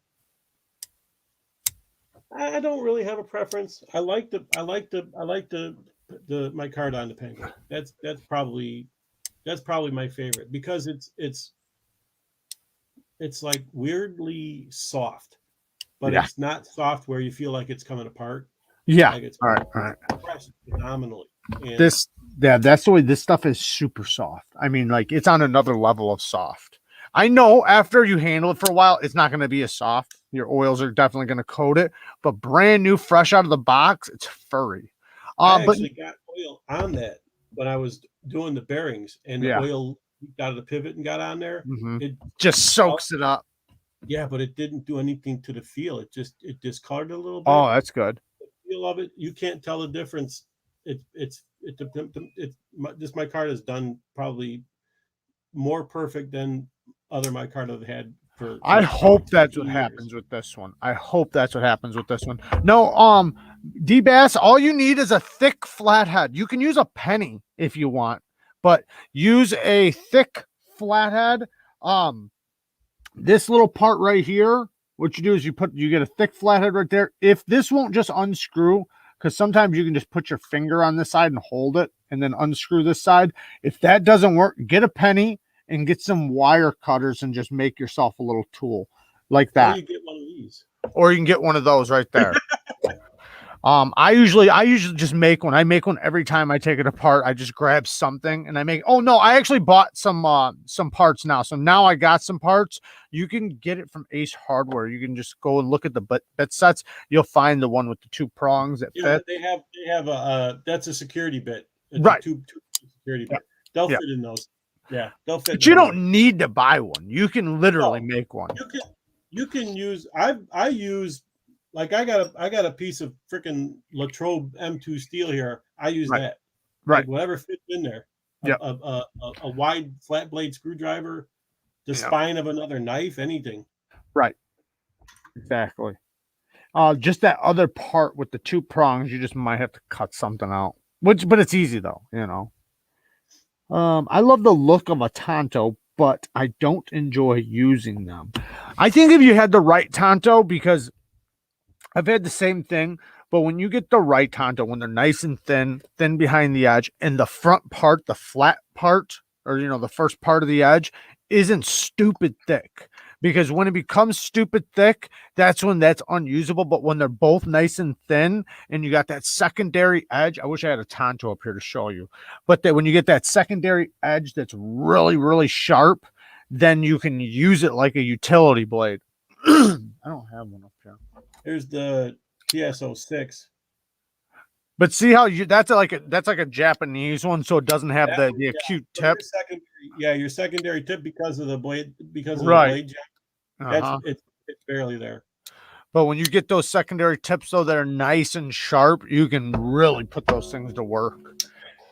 They're really good with opening boxes, opening packages, and like that, where you got that secondary tip just so pointy right there. And that primary tip's still good too. And most Tantos are really good at being a secondary pry bar. The benefit to that is the primary tip you're gonna get, it's gonna be stronger because the way that it's cut off the spine and how we got Addicted to Knives in here. All right, Ed, I'm gonna let him in here. It was nice having you, brother. Thank you for coming through. You're welcome. Thanks for having me. All right. Addicted to Knives. What's up, bud? How's it going, man? Not bad. How you doing? Hanging in there, What you flicking? Yep, just flicking. What you got there? Oh, that's I know it's a Ferrum Forge. The Buck or whatever. What the hell is it called? It's called something. The Dio or the the Dow, right? Dow. Yeah, the Dow. That's what. Dow, yeah. What's that other one called? There's another one that looks like it. It's called something like the bucks, something like that. I forget the Something. fucking Yeah, called. it's the one that has like it's like you know, Yeah, it's like a little right, that front yeah, end. Yeah. Both of them look really good. It looks like a Oh, badass for sure. knife. I was thinking about getting the other one, but you know, still thinking about it. And those are priced really, really good. 160 on That's- Amazon wasn't too bad, but No, that's not too bad. I thought they were a little less than that now. Now. Maybe I'm wrong. That's the cheapest I found them. Okay. I don't The know about buck. on fair. Yeah. It is called the buck. Okay. Yeah. The other one. Yeah. That's S35, right? Yeah. No. Wait. Yeah, it is. Yeah. S35. Yeah. I don't know why I was thinking S30, but But we makes them, so you know it's good quality. yeah, of course. All right. So what have you been up to? Not much. Just been cleaning up. I just got a knife from my buddy. It's a Benchmade. I have no idea what it is. It looks like an Emerson. It is a flat, A chisel grind? chisel grind. Yeah. Is that's gotta be an Emerson design. That's what I'm thinking. It looks like it. It's so weird. It's gotta be an old one too. I can think of it. It's got the pocket clip like this. I'll bet No tip up carry, only tip I down. bet you a lot of people want that one. There's some of Probably. those old ones, man. They're like sought after like crazy. You'd be surprised how much they go for on the Oh, secondary I could market. imagine. He said he found it on a work site years ago. I don't work. Oh, on a job site? Yeah, on a job Lucky site. He said, bastard. yeah, he said he just found it stuck in a wall. I bet he did. Oh man, that's awesome. Hell yeah. I wish I could find things like that laying around. I always found like cheap gas station knives when I've lost some good knives though. Yeah, I've definitely I lost have. some good Yep. ones. Yeah. So what's your favorite knife in your collection right now? You got one? Honestly, I've been digging the Kooby Vagrant. Just got this. Nice. That is a good one. That's a real And good one. It was actually I bought the one that was in the not the S30. This is the S30, but the other one, the OS 10. the Oz 10. Yeah. They ended up sending me this instead. I remember you 30 telling V. me that.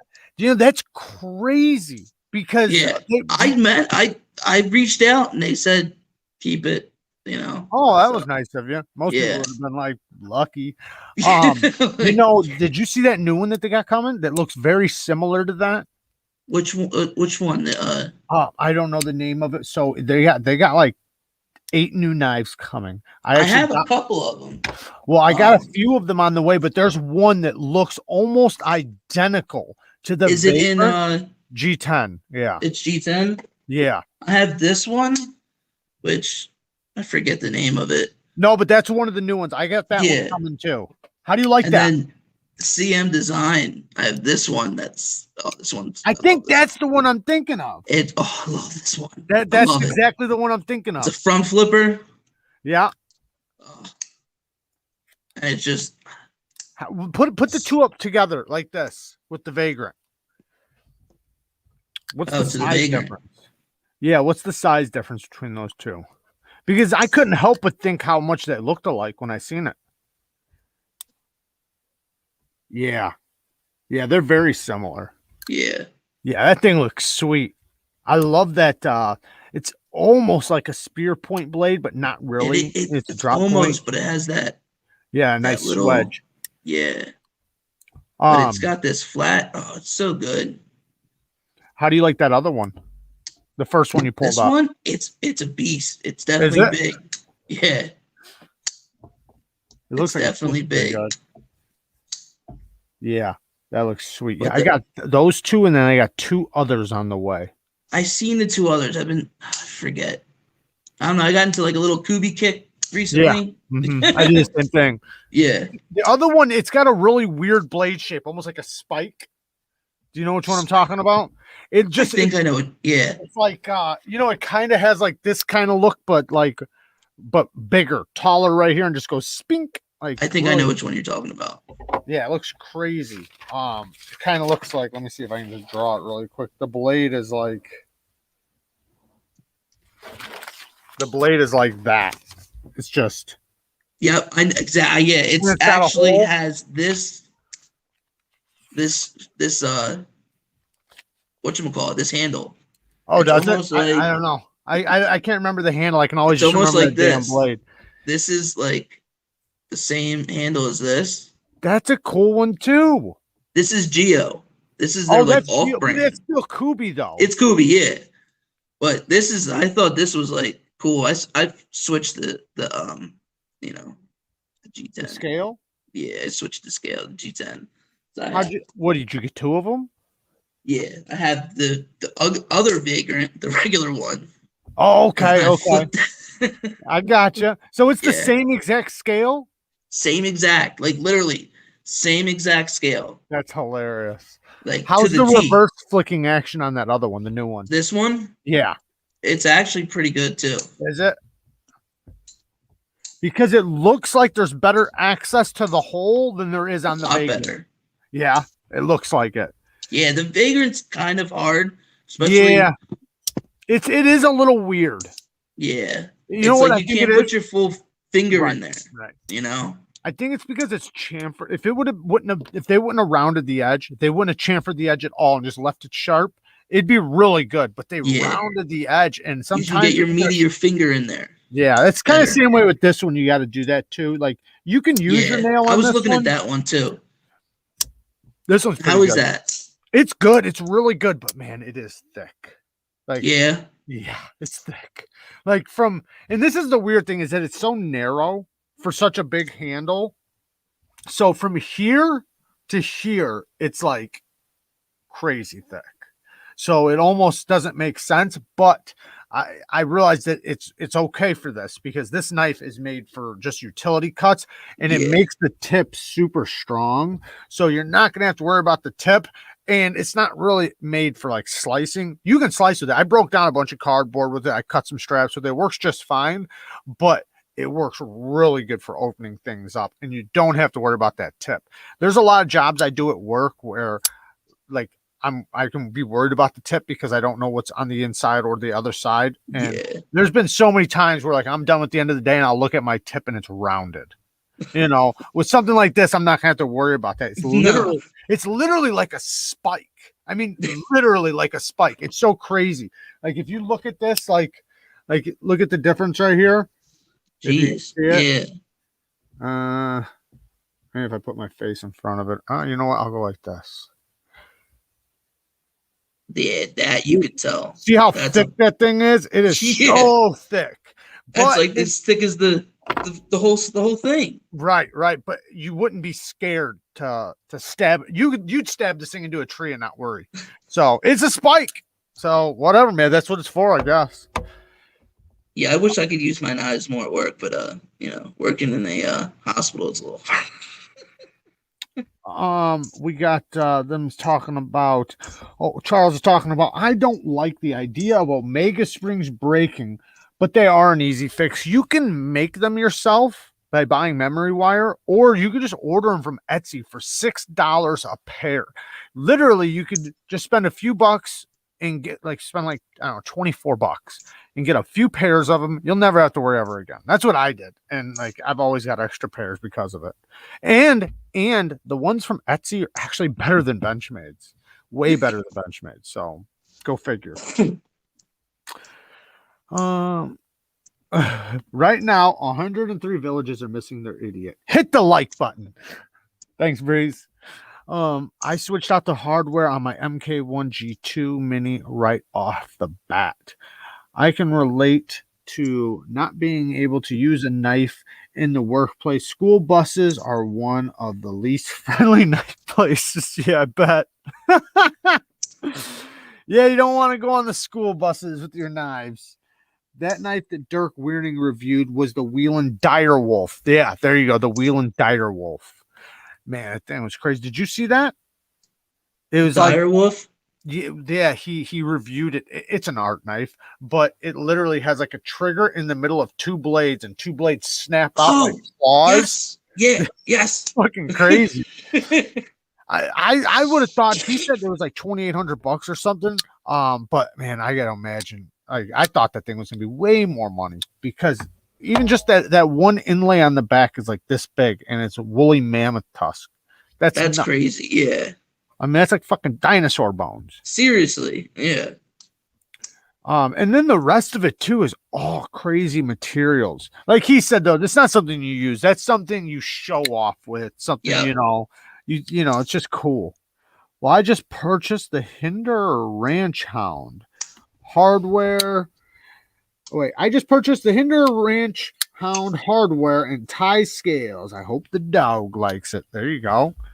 The Kooby KU 122 is one of the triangle blade shapes that resembles spider coat. Anyone know the name? That's literally the knife I was just talking about. I appreciate that. It's almost like a spider coat, like how they have that leaf shape almost. Yeah.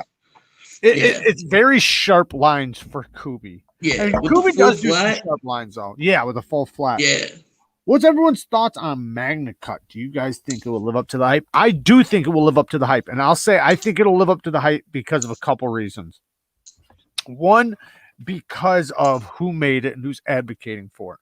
You have Triple B advocating for it, and then, you know, Laren, he had, you know, a lot to do with making it. So when you're talking about, so let's put it this way. If you have somebody making a steel for knives that isn't a knife nerd, right? That's not like they're just making a steel that's going to work great for X company. That's one thing.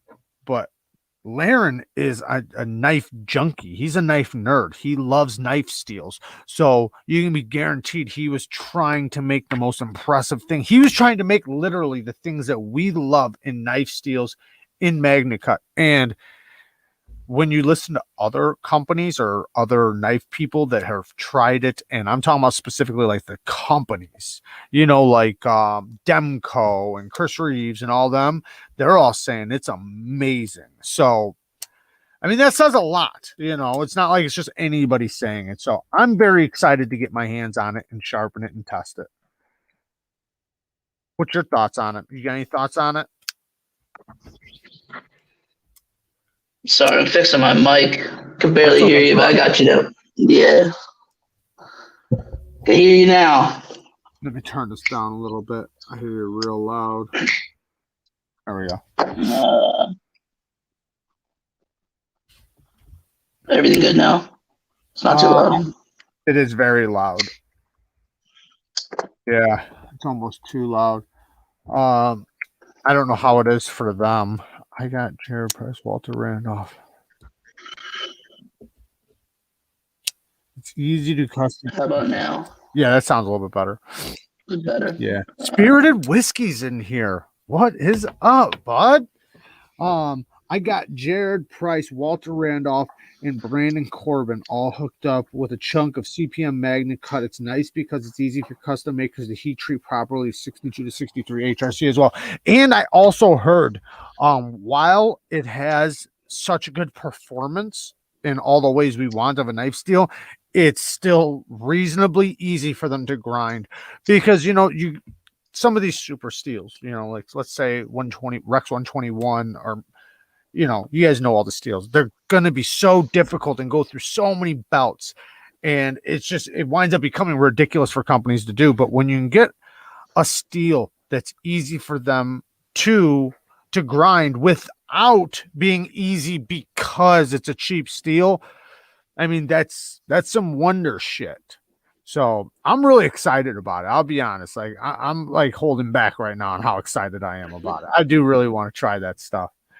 Especially when I see some of the people that I, you know, like that I look up to in the community freaking out about it. I'm all in, you know. So that's awesome. Ryan. That's one thing I got to get into is sharpening. I seen Ryan, Spirited Whiskey. I seen some of the knives you just recently got, man. You got some sweet ones. He's always got something sweet.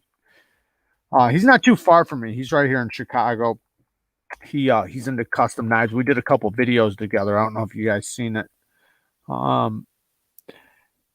If you were to have two folders for the rest of your life, what would they be? One for mundane utility tasks and one for self-defense. Go. You were going to have 2 folders for the rest of your life, one for EDC shit and then one for self-defense. What's it going to be? Probably the Vagrant for just regular EDC. Okay. That's a tough one. Self-defense. Probably this, just because it's so comfortable. Okay. And I mean, it's not really self-defense too much, but it's just, it ain't coming out of my hand. There's no way. It ain't coming out, you know? Yeah. I think, I like to think like a knife, like with this type of shape, you know, something that can be, you know, could stick.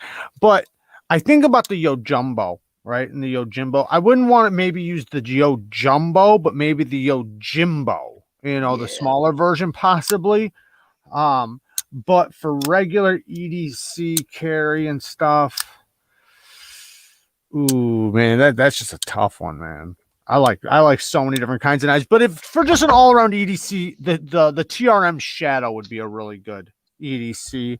I'd love to get something that I could Spidey flick that's that good, but even like the Spyderco Mannix, that would be a really good one. I really like the lock.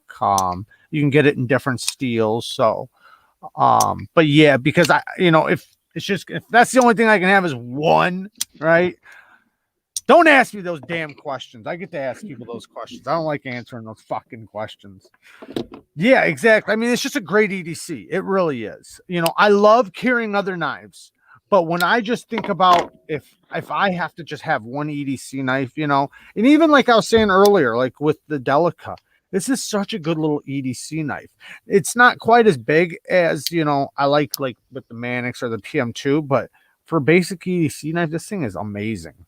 You don't need any more, you know. You really don't. You really don't. You can get away with this thing is a heavy hitter for such a small knife. It can do so much work. I do appreciate though, like if I grab do I have it in reach? I do appreciate having I fucking don't do I. Yeah. I do appreciate having a 3.75 or 4-inch blade sometimes, like just a really nice long blade for breaking down cardboard and things like that. Like this is a great EDC knife. I love this knife. It's so thin behind the edge. It's like 15 thousandths, 120 thousandths blade stock, big handle so you can get a nice firm grip on it. Very comfortable. Man, this thing's awesome. So that's why this shape and everything is my style. I love this type of shape. It just works perfect. For regular EDC, I love it. And it would work good for self-defense. This one. That's one I haven't tried. This one, I love this one. What number is that? This is the, trying to think. Have it on, give me 1 second. Can you still see me? You're upside down. All right, 1 second. I gotta look this up because Michael Morgan says best weapon for self-defense is a good pair of running shoes. Hence Nick Shabazz.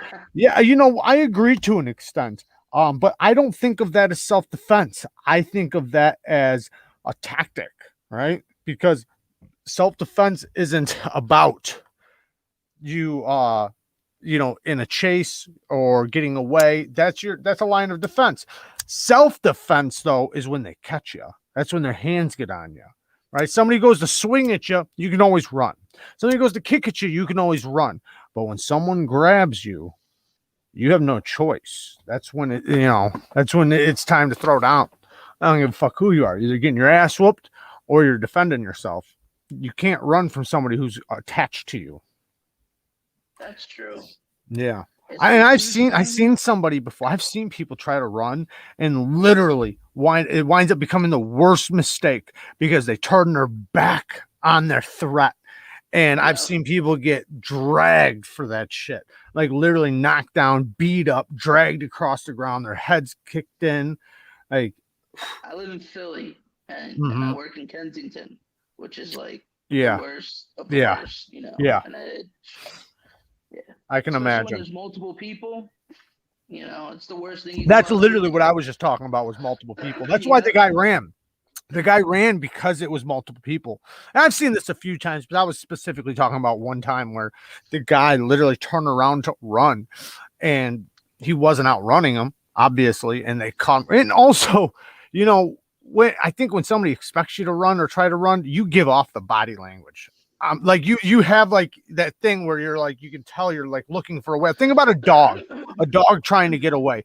You can tell.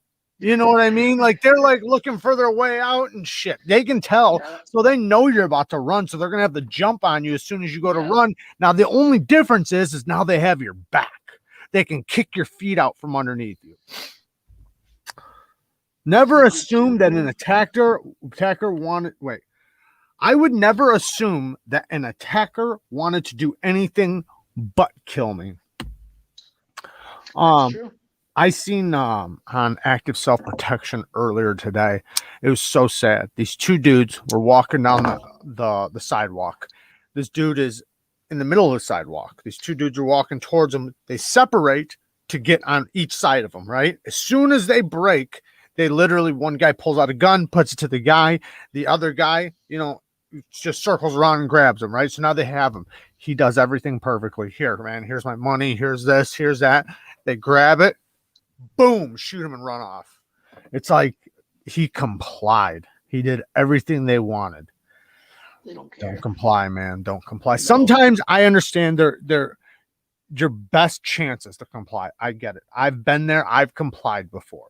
So I get it. I get it. I had a gun pulled out on me one time and I was robbed. Completely complied because I had no opportunity to grab the gun. I couldn't have grabbed it if I wanted to. It wasn't that type of robbery. So I had no choice but to comply. But if I could have grabbed it, like if I would have had an opportunity, if my best shot would have been that, if I would have had even a thought that there was a chance that he wouldn't have walked away with, you know, what he was getting, then yeah, there is no fucking chance in hell. I'm going to fight for my life right there. Everyday EDC, QSP, best tech Kooby. Fuck one, marry one, kill one, go. Yeah, we're doing this again. I'm gonna say I like them all, but I'm gonna say I'll marry Kooby. Fuck best. No, fuck Q. What was it? Kill one. I'll kill. Oh fuck, man. Yeah, I know. Go ahead, man. This one's on you. He's asking you, not me. Shit. Right. Marry Kooby. Best Tech's doing a lot of great OEM work. Yeah, that's true. Yeah. So is QSP though. QSP just did the EMP EDC. Fuck it. Fuck Kooby. Fuck Kooby. Even though I love it, one of my favorite knives is fuck Kooby. Yeah. Marry Best Tech. Yeah. Yeah. I feel you. I've had a gun pulled on me with a shaky hand. That's even scarier than a steady hand. Shit, Absolutely. You know, I told this story before, guys, where my buddy was at my house. He owned a pawn shop and he left my house and he was going to go buy some iPhones from this dude. And the guy wound up shooting him in the head and killing him right there. Well, I think personally, this is what I think, because his cousin was with him. The dude jumped in the back seat, right? The dude jumped in the back seat, pulled the gun out and told him, give me your money. Dude grabbed the money and dude was a gangster and shit. So the dude would have pulled out a gun if he could have, but he didn't. And I know he didn't because his cousin was there and his cousin told me what happened. So he went to give him the money like this. And as soon as he gave him the money, as soon as he gave him the money, dude shot him in the head. And talking to his cousin and hearing everything, I think the dude accidentally pulled the trigger. I really do. I think the guy had the gun to his head and had his finger on the trigger and was so nervous and scared that I think he just, because you guys know when you have a cocked gun and the hammer's back, it doesn't take but what 2 pounds to pull the trigger. I think that's what usually 2 to 3 pounds. That's nothing. Some of them are less than that. Some are like 1.5. So that's a twitch. And boom. That's a twitch. Exactly. And when you're in fear, he could have been literally going to open the door or literally just got scared for a second because I don't think the dude's intentions. He showed his face. Everything happened in a way that, like, I guess they do say this though. They do say this. If they're coming masked, they're coming for your chain. If they come barefaced, they're coming for your life. You know what I mean? I guess they do say that because they're not worried about you seeing their face. Yeah. But they didn't kill the cousin. Who does that? That sounds like an accident, right? Yeah. They didn't even take a shot at him. It doesn't make sense to kill one person, leave a witness, and then run. I don't know. Makes no sense. Yeah. But yeah, he was a good dude though. My Smith & Wesson 44 mag has a hair trigger when cocked, and that's what I mean. That's what I mean. When you know, you can imagine somebody who's not trained with a gun, you know, being in a position that he's holding you hostage with a gun. Fuck, man, that's a bad predicament with a shaky hand. Especially someone that doesn't know. I'd love to see them myself. Well, I mean, gangsters haven't been known to be the brightest bunch. That's true. It's true.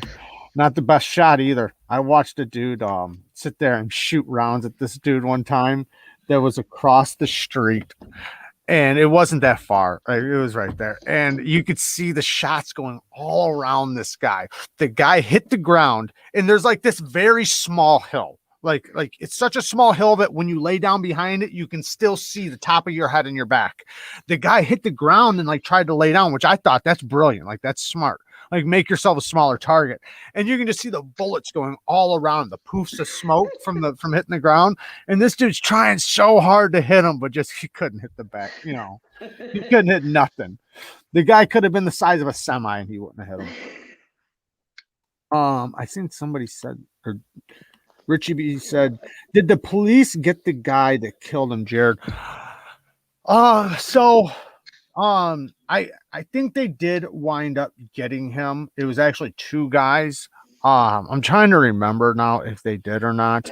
I think they did. I don't know if they wound up getting convicted or not, but they did wind up getting them because they had dude's phone and everything from the number.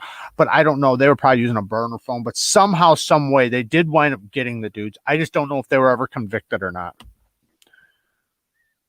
It's hard to convict nowadays. I'm sure they did, though. I'm sure they did get convicted. I mean, but yeah, I remember seeing the car afterwards and everything because where they shot him, the window wound up getting blown out, and it was crazy because I was literally just with them. Like when I heard that he got murdered, it was same thing with someone else I know. They got killed. They left my house, and I didn't find out till the next day. But when I found out, it was like, what are you talking about? I was just with them. You know, like they're like, oh, they died last night. It's like, no, they didn't. I was with them, you know. But that's how fast shit happens. Situation like that, yeah, it's definitely. I'm kind of jealous of all the people that don't know this channel exists, you dummies. Hit the like button. How many likes do we have? Let me look. Is it only 96? We got 90, 97 watching, 96 likes. Oh, I got to hit one. Yeah, that's the problem. I'm the one who didn't like the damn thing. Yeah, I'm not on it. That's why I don't have it. What do you can't like it? What do you mean? Because I'm not. It sent me. Because you're in here. Jared, tag me in for a couple minutes. Yeah. All right, all right, bud. I'm gonna let Spirit in here. Take it easy, brother. All right, I'm gonna drop it in. Oh, bam. Here you go. I just put the link in the chat, Ryan.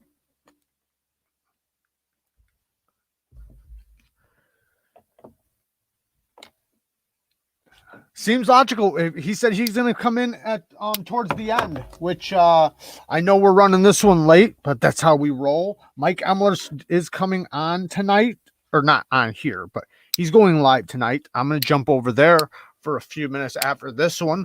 If it seems logical to come on after Ryan, we'll have him on, and then we'll do the damn deal. I like everybody solo. I just think it's better because the microphones. If you ever notice, if I'm talking and somebody else talks, the mic will cut out. And if 3 people are in here, one will be worse quality than another. The volume and the sound quality isn't great. I'm doing it for you guys. I want 100 people in here. I give a fuck less. I can hear everybody. I can talk to 50 people in a room. Trust me. I do this for you guys. What's up, bud? What's happening? Not much, man. How you been? Been good. How's life? Awesome, man. Doing great. I seen that new piece you got. I seen it on Instagram. Which one? I've been The one with the pivot with the meteorite. That thing. That Micarta looks so good. Yeah. So that pivot, guys, that's meteorite in the middle. It's an inlay or overlay, whatever you want to call it. That's inlay. Beautiful. So yeah. It's zirconium as an outer collar with a titanium gear, and then meteorite as an inlay in the inside of it. And then it's got natural micarta handle scales with a Nichols dark tie backspacer, and then of course the other side is the other side of the pivot matches, but not with meteorite. Yeah, when I seen that online, I was confused. I was like, how'd they get meteorite on the side with the torque bit? They just made it look like it, right? Yeah, exactly. There's a compound ground XHP blade on here. And it's just, this thing's freaking awesome. And then if you look, he's drawn back the scales so it exposes the metal. I love that. Titanium liners. So yeah, pretty. I love XHP, man. XHP is such a good steel. I don't know why we don't see it more. Custom makers use it, and then we've seen some on some spider coats, but really though, we don't. I guess you know what? I guess Cold Steel was using it for a little bit, but a little bit. XHP just isn't making it enough anymore. But custom makers swear by it. For myself, in my experience, and actually using my customs, XHP is my favorite user steel by far. I like it. Yeah. It seems to be a little tougher and hold an edge a little longer than CPM 154. Oh yeah, for sure. It might not finish quite as easily for makers, but it also seems to not rust as easily as CPM 154, which is also commonly used. But both are pretty corrosion resistant. I love how keen of an edge it can get. It can get such a keen edge, and and to me, honestly, I know it holds it better than 154. It holds a very good edge, and then a tough edge at that. I really like that steel. I do too. I've been screaming about it for a long time. But what is that?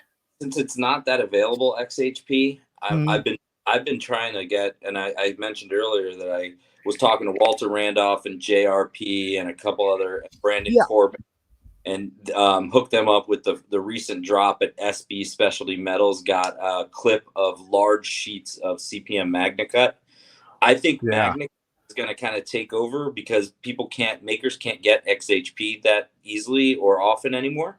It'll kind of take over that space for them because Magnacut is it's easy enough for a custom maker to heat treat as it is for a production company.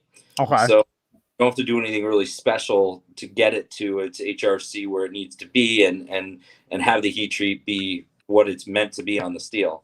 So what do you know, like, so you said for production makers, they can heat treat it just as easily as custom makers, so they can do it in big batches without it having real bad results?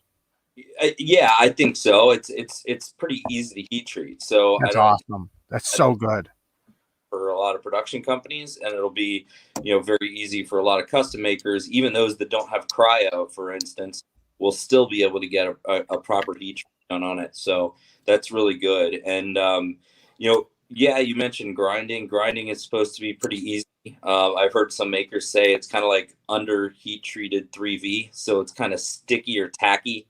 Okay. Need fresh belts to grind it. Yeah. But outside of that, it grinds easily, and it finishes. It's harder to finish and it doesn't take quite as fine a finish as some other steels. So Okay. in other words, like for a custom maker that always does hand rubs, you know, it may take a lot of extra work to get it done. And it may take grits differently than other steels they're used to, right? So, you know, where it might normally get up to 600 grit and be good to go, you might only be able to take it to 400, right? And you know, on Magnacut, for instance. Right. But I know RJ Martin, who's like the steel nerd of actual making folding knives. RJ Martin's an OG maker. He loves Magnacut, and he's using it right now. I know Brian Efros got a bunch of Magnacut to do his Mac Dooms that are going to be coming out, which are like machine automated customs that HMC is doing. Yeah. The guy that does the Hellions and stuff. Uh-huh. So they did a collab for the Doom model from Brian Efros. That's going to be awesome. And those are in Magnacut too. What are the supply looking like for it to get to production knives and like really get out there? When do you think we're going to be able to really start seeing it? Well, Niagara Specialty Metals are the ones that are actually producing the metal, right? It's Crucible Metallurgy, and then Niagara Specialty Metals, I believe, are the ones that are going to be making the actual steel. And then from there, it'll go out to distributors. I know that Laren Thomas just posted that the most recent drop went to SB Specialty Metals. Okay. So they've got some now, but it's only available by like sheets that are 22 to 25 inches by 36 inches. Okay. And then at the stock thickness that you're looking for, right? So, and those are about $1,000 to $1,600 a sheet.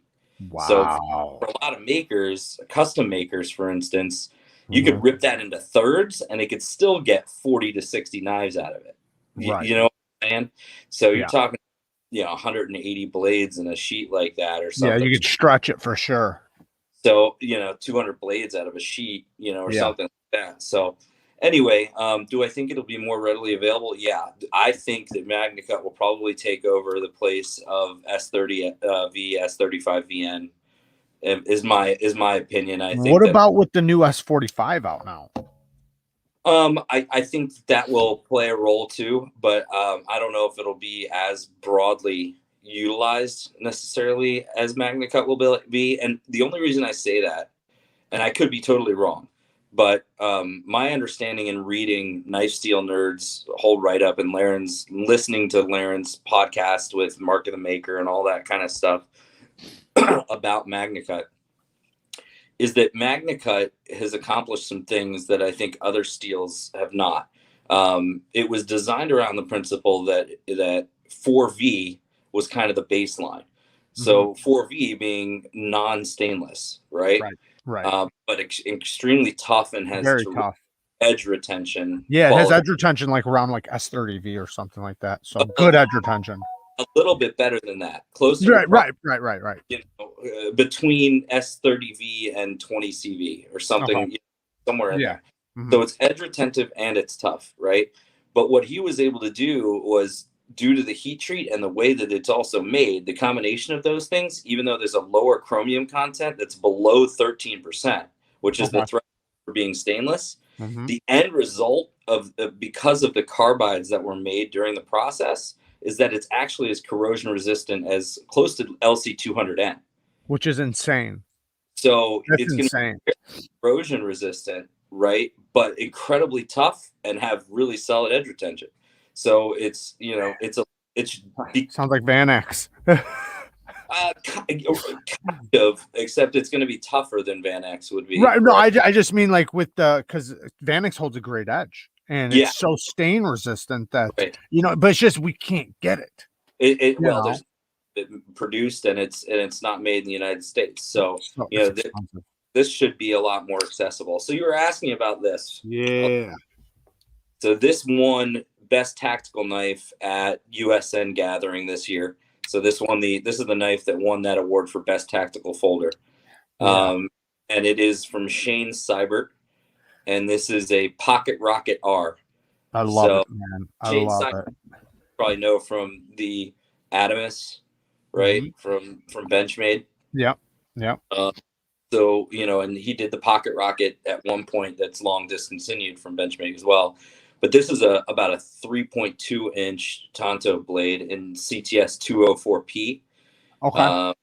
At about, I think he said it's about 60 HRC. So he wanted to keep it nice and tough and I'll not be dull. honest. I when I seen you unbox it, and I heard you say that, you know, you got the tactical knife of the year. And I was thinking, like, when I think of tactical knife, I don't think of that blade shape. But then I started like putting it in my head of all the things I would do with that blade shape, and it completely started making sense. Like, that is such a tactical, because the tip's got to be really strong. It's going to be good. Sorry, go ahead. Go ahead. There's a lot of tip strength for sure. And you've got the attributes of a Tanto, but you've also got, you know, the straight side, the straight edge down here. So you're going to, if as a tactical folder, if you were actually to use this as a tactical folder, I'm not a knife tactician. Okay. I'm not. But if you were to use it as that, my understanding is that you would have a lot of direct points of contact with a lot of force just based on its blade shape. But not just that, I think, you know, to me, I don't know, it's really cool. It's using G10 in all different kinds of ways. It's got gun-coated titanium liners. Same thing with a gun-coat titanium pocket clip. But I mean, the details, and look at my feed for more, but there are actually G10 liners in the custom thumb studs. There's some crazy stuff going on. The handle looks super comfortable. It looks like it's just really comfortable. It's incredibly comfortable, and the size is really nice too, and all grips. Anyway, Shane Seibert, he's one of the OGs. The problem is he doesn't make a lot of knives, but if you can get him, I'm lucky. I got this off of the winner of the lotto, who happened to be You get lucky a lot. You get lucky a lot. Nick Chuprin actually won it from NCC. You know, the guy that does the MK1 and the BBM. He does the BBM and stuff. You bought it from him? Yeah, I got it from him. So that was extremely lucky. He was about to sell it to a dealer, and I had a buddy at the show. I wasn't actually at the show, but my buddy walked up and saw it sitting like in front of Nick Chuprin when he was at his table. And he's like, "What are you going to do with that?" He's like, "Well, I'm about to sell it to a dealer." And he's like, No, don't do it. My buddy will die if you do that, you know? And I wound up scooping it up. So Stella wants to know why you're wearing a Cincinnati shirt in Chicago. Why you're perpetrating? I'm a Northern Kentucky Cincinnati boy. You know, before I moved here. So gotcha. What else you got that's new? It's a Cincinnati invented hustle. So there you go. Then hustle to Chicago. So this is a beautiful John Barker Hokkaido. Oh man! And this is the one that I posted on my Instagram. There's a video and everything. It has Blue Canyon navy blue rich light handle scales, and then I had them Zerblast the liners and do a Zerblasted clip just to keep it really clean and user friendly. It's the most comfortable handle of a folder I've owned to date. And it's just bananas. It's bananas. The action's stupid. Like, everything about this thing is just bonkers. And you can see the tolerances. Look at the tolerances. It's insane. There's like zero between any part of the knife. It's pretty Those wild. liners are blue? So the liners are Zerblasted. Have you ever heard of Zerblast? No. Well, I mean, I've heard of it, but I don't really know the process and what it is. So Zerblast is and the backspacer is the same thing. But Zerblast is a specific type of blasting media that's incredibly fine. So it's way finer than any of the glass or ceramic media. Out on them. So you need a separate blast cabinet if you use this stuff, and it's like $600 for a bucket of the media. It's very expensive media. Wow, but it's like baby powder. Right? Yeah. Right. But the result is like this ultra silky smooth finish to the parts, and it wears really nicely. It's easy to re-blast, obviously. And it just, yeah, I love it. So Zerblast is used by a lot of custom makers these days. It's also the handle scales on this are Zerblast as well. So it's a very commonly used media for customs anymore. But so let's hear some prices now. I know some of the chat's just wondering, what are the price tags on these? Well, I guess I can give you the kind of full skinny. So table pricing and secondary markets for these kind of customs are two very different animals, right? I mean, two different worlds. So table price of something like, you know, this CMF is probably around $1,900 to $2,000. Okay. And you know, secondary is probably closer to $3,200 probably. Right. You know, and this Barker is probably about a 2,100 and an extra 125 for the extra black Timascus pocket clip for the Barker. The Cybert was on the table price at USN was $2,000. I had to pay more than that, but to get my hands on it. But yeah. So these are not inexpensive objects. No, hell no. And so, you know, it is what it is. But you can, however, you know, still get into a custom, a beautifully made custom piece. You probably saw my video of this Strikers. I did, yeah. And this is as good as any custom around. Very hard to get. He makes 6.9 here. But he how much was that one? $600, you know, $500-$600. And I would easily pay double what I paid for this without blinking an eye. Because the quality is there. But what is that wood? What is that wood that's on there? No wood. This is two different types. My lighting sucks down here, but you can look at my feed for more. I did see it. I just can't remember. It's got like a strip of another kind of material down the middle, right? Is that what it was? A micarta, a piece of OD green canvas micarta. Okay. And then from his Simon Striker's grandfather had a clock radio made of this old linen. It's a brown linen, antique linen micarta that he inlaid into the green canvas, and it's seamless and it's very thin. I should have pulled up your Instagram and let people see the pictures, because I remember seeing them on your Instagram. They're insane. They are there, but yeah, you can see my Instagram at Spirited Blades, and you can check them out. Yeah, since I got this this whole setup now, I can actually pull things up, which is pretty cool. That's awesome. Yeah, if you want to pull it up, you can show some pictures of it. I grabbed this Hera too. Has anybody tried the Microtech? I haven't tried it. How do you like it? It's awesome. And I'm a sucker for Microtech still. I mean, I have to have one around. So now I'm going to ask you the question of the day. Okay. You probably already know. So what's your thoughts on Microtech moving or having something made overseas? Not for me, but I don't own the company. So, you know, right. I totally get it. And I think it's a broader question. And that is like, and this is a good topic. Because I have a lot of custom knife making buddies who are doing projects with Riyadh, right? Right. Because Riyadh is accepting, you know, these terrific makers designs as OEM projects. The way it works is very wise. I mean, they're very smart about how they handle it. You know, they take to do the actual run. They'll give you a couple production prototypes. You give them the design. They send you a couple production prototypes. You check them out, tweak them as you need, do everything you want to do. And then you can run a pre-sale and get, you know, enough to cover the run of 300, you know, knives or whatever, and send them 40% of the total to get the run done. And everybody's making money, you know.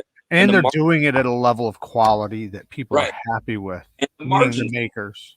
I'm telling you, the margins are great. So makers and for everybody. So it's a very hard set of circumstances to say no to, right? And I think the same goes for Microtech. You know, they look at it and say, okay, here's our production capability and cost. Here's what it would cost to shut our line down. Right. to do something else. Because like I was listening today to a Mark of the Maker. By the way, if you guys don't listen to Mark of the Maker podcast, you have to. Mark of the Maker.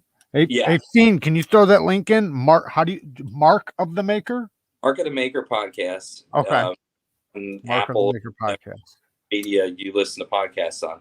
But it's hosted by Tom Crine and Michael Birch from Birch Tree Blades, as well as Sean Kendrick, and Mark is the other guy. I can't remember his last name. So at any rate, there are these great OG custom makers that basically talk to production knife companies, they talk to custom makers, they did a Laren Thomas episode. There's episodes for all things knives, and they're great. Anyways, thanks, Dean. Thank you. Here's the link for you guys to go check out the podcast. Definitely go check that out. But where did I start with Mark and the Maker? So on Mark and the Maker, there was a reason. You were saying that the custom makers are on there, and I think that's where you stopped. So that they're on there, and they. About was I talking about overseas production? Yeah, because we were talking about that, and I think you said you heard something on there that made you think of it. This week's episode had Tim Reeve from Chris Reeve Knives. Okay. Mm-hmm. So, and it was a phenomenal episode about the history of CR and all the different stuff, right? And one of the things he said was, when we released the Impinda is their one, the slip joint that's the most recent release, right? The Impinda. Mm-hmm. He said it was like they wound up losing a ton of money just to do it. It was a bad time to do it and all this kind of stuff, because he has 6-7 designs he'd love nothing more than to do, right, in his back pocket. But to shut down production of what they're currently doing, it would cost so much money to do that it's completely and utterly impossible. When you have such a demand for the things you're making already. Right. And it's gotta be tough. They can't make their entire lineup at one time. They tool up for 1 or 2 designs at a time and do a run, and then it disappears, and they go on to the next and go on to the next. Mm-hmm. And that's how they have to operate. So when they want to do something like this, they have to outsource it somehow. And it's obvious where the capabilities are, because it's the place you can make money and still get a high quality product. So, yeah, that's got to be tough for makers, because, like you were saying, when your products you're already struggling to do are such a high demand already, right? And you can barely keep up with that. And that doesn't mean you don't have designs like that you want to do, you want to get out there, or even designs you are doing, but you can't possibly keep up with the market. Like I was talking about earlier with the SOCOM Elites. Everybody wants a damn SOCOM, but nobody can get one. And people are trying to get them on the secondary market, and nobody wants to sell them because they know how hard it was for them to get them. And then you got, people bitching at Microtech, like, why aren't you making more? Why aren't you making enough? Why aren't you making enough? And it's like, and then, did you watch, when was the last time they did a run of LUDTs? Or, there aren't any of those to be seen, and haven't been for a long time. So everybody wants a mini SOCOM. They stopped those 20 years ago or whatever, however long ago it was. And everybody still wants them to do it, but they can't do it. It's in the till. I'm sure it is. No doubt. Did you watch Jim Skelton's response about it? Did you happen to see that? No. He spoke about it really good. I think everybody should go over there and listen to Jim Skelton, him talk about it. Everybody knows he's a big advocate for the U.S. and he's also got Riet making some, one of his designs, but he says it very well, and he explains it very well in a very non-biased way. I think he says it very well. So. Look, I am a patriot through and through. Me too. And, the reality, though, of the situation is, and I would love nothing more. I've talked to so many custom makers about ideas that I have for the way that it works in Europe. A lot of times is there are all these independent, and I'm going to use my background, for instance, to mention this, because as a sommelier, a wine expert, right? So in France, a whole bunch of grape growers exist. They own their families owned land forever and grow grapes. It doesn't necessarily mean that they have the capability to make their wine, bottle it, and ship it where it needs to go, and all that stuff. So they all belong to a co-op, right? Where they all use the same facility under their own label. It's like shared space, essentially, for production purposes. So I believe that there's a way to do a co-op here in the U.S. of custom makers that all do profit sharing, that all have their own individual little shops, but that'd have be amazing ability that they can do all of their productions out of. So there's a model there, no doubt. I don't have the time to invest in making it happen. Otherwise I would. Right. But there's something to it, right? Unfortunately, until that kind of a thing exists, RIAT has the quality capabilities and good enough communication and high enough margins that they're providing U.S. makers with a very good opportunity to bring money back into the United States too. So, very true. There's an interesting dynamic. So even though we are paying for overseas production, you're still also paying for people's livelihood here in the U.S. as well. But I get it. I do too, because I also understand the money that wouldn't have been there in the otherwise, right? Say if they just kept with the regular production, they're bringing something else to the market. That's bringing more money to the U.S. Yes, it's putting money over there, and I get bitched at a lot about sorry, go ahead. People have to pay taxes on the dollars of the goods that they're sold. Right. I mean, if $50,000 or $100,000 of these products are sold here in the United States, those taxes still have to be paid. So, at the end of the day, it does still generate, well, the money. Knife dealers, the mailman, if you go down the list, it's a lot of money. Just like I even heard, like, say, Artisan, right? The guy who owns Artisan, he lives in California, and he makes knives overseas. But from what I hear, like 58% of the money winds up here in the United States. Because when you look at all the other, all the outlets, and I get bitched at sometimes, like, I made a couple recent videos and people were bitching at me because I did a 2021 best budget knives. They were all China made. And somebody was bitching at me like, where's the US? I said, where are they? I said, there wasn't none. I said, I didn't see one budget knife made in 2021. And I'm saying 2021, right? Like if we go back to 2019, yeah, I could pull some up. Like I could have pulled some Kershaw, some bare knuckles, stuff like that. But in 2020, I don't know one, right? So it's like, I can't give you what I can't get.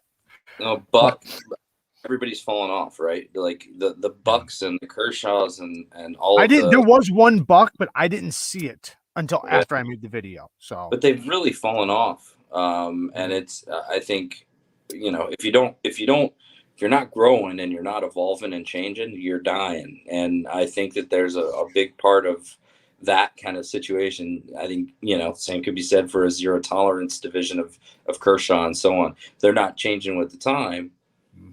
Hey, Tool, what's up, dude? If they're not changing and they're not evolving the right way, you're slowly dying. And unfortunately, RIAT and we and so on are like, opportunity rings. We have all these makers in the U.S. who have they're brilliant design language, right? Brilliant designs. And they're selling like hotcakes in the U.S. They can't make enough. They know where the market's at for sure. Yeah, like nobody's going to make them for them in the United States. We'll make them for you. No problem. Yeah. For less money. So and in some cases, better quality. In some cases, And look, I'm a guy, obviously, by the knives I just showed you, I'm a guy that I stand behind the makers who design these things at the forefront, and I want to pay them directly. I want to give them directly. I love that about you. I love that about you, brother. I really do. It costs a pretty penny to do that. So a pretty big penny. Yeah, sure. Yeah, sure. Yes, it does.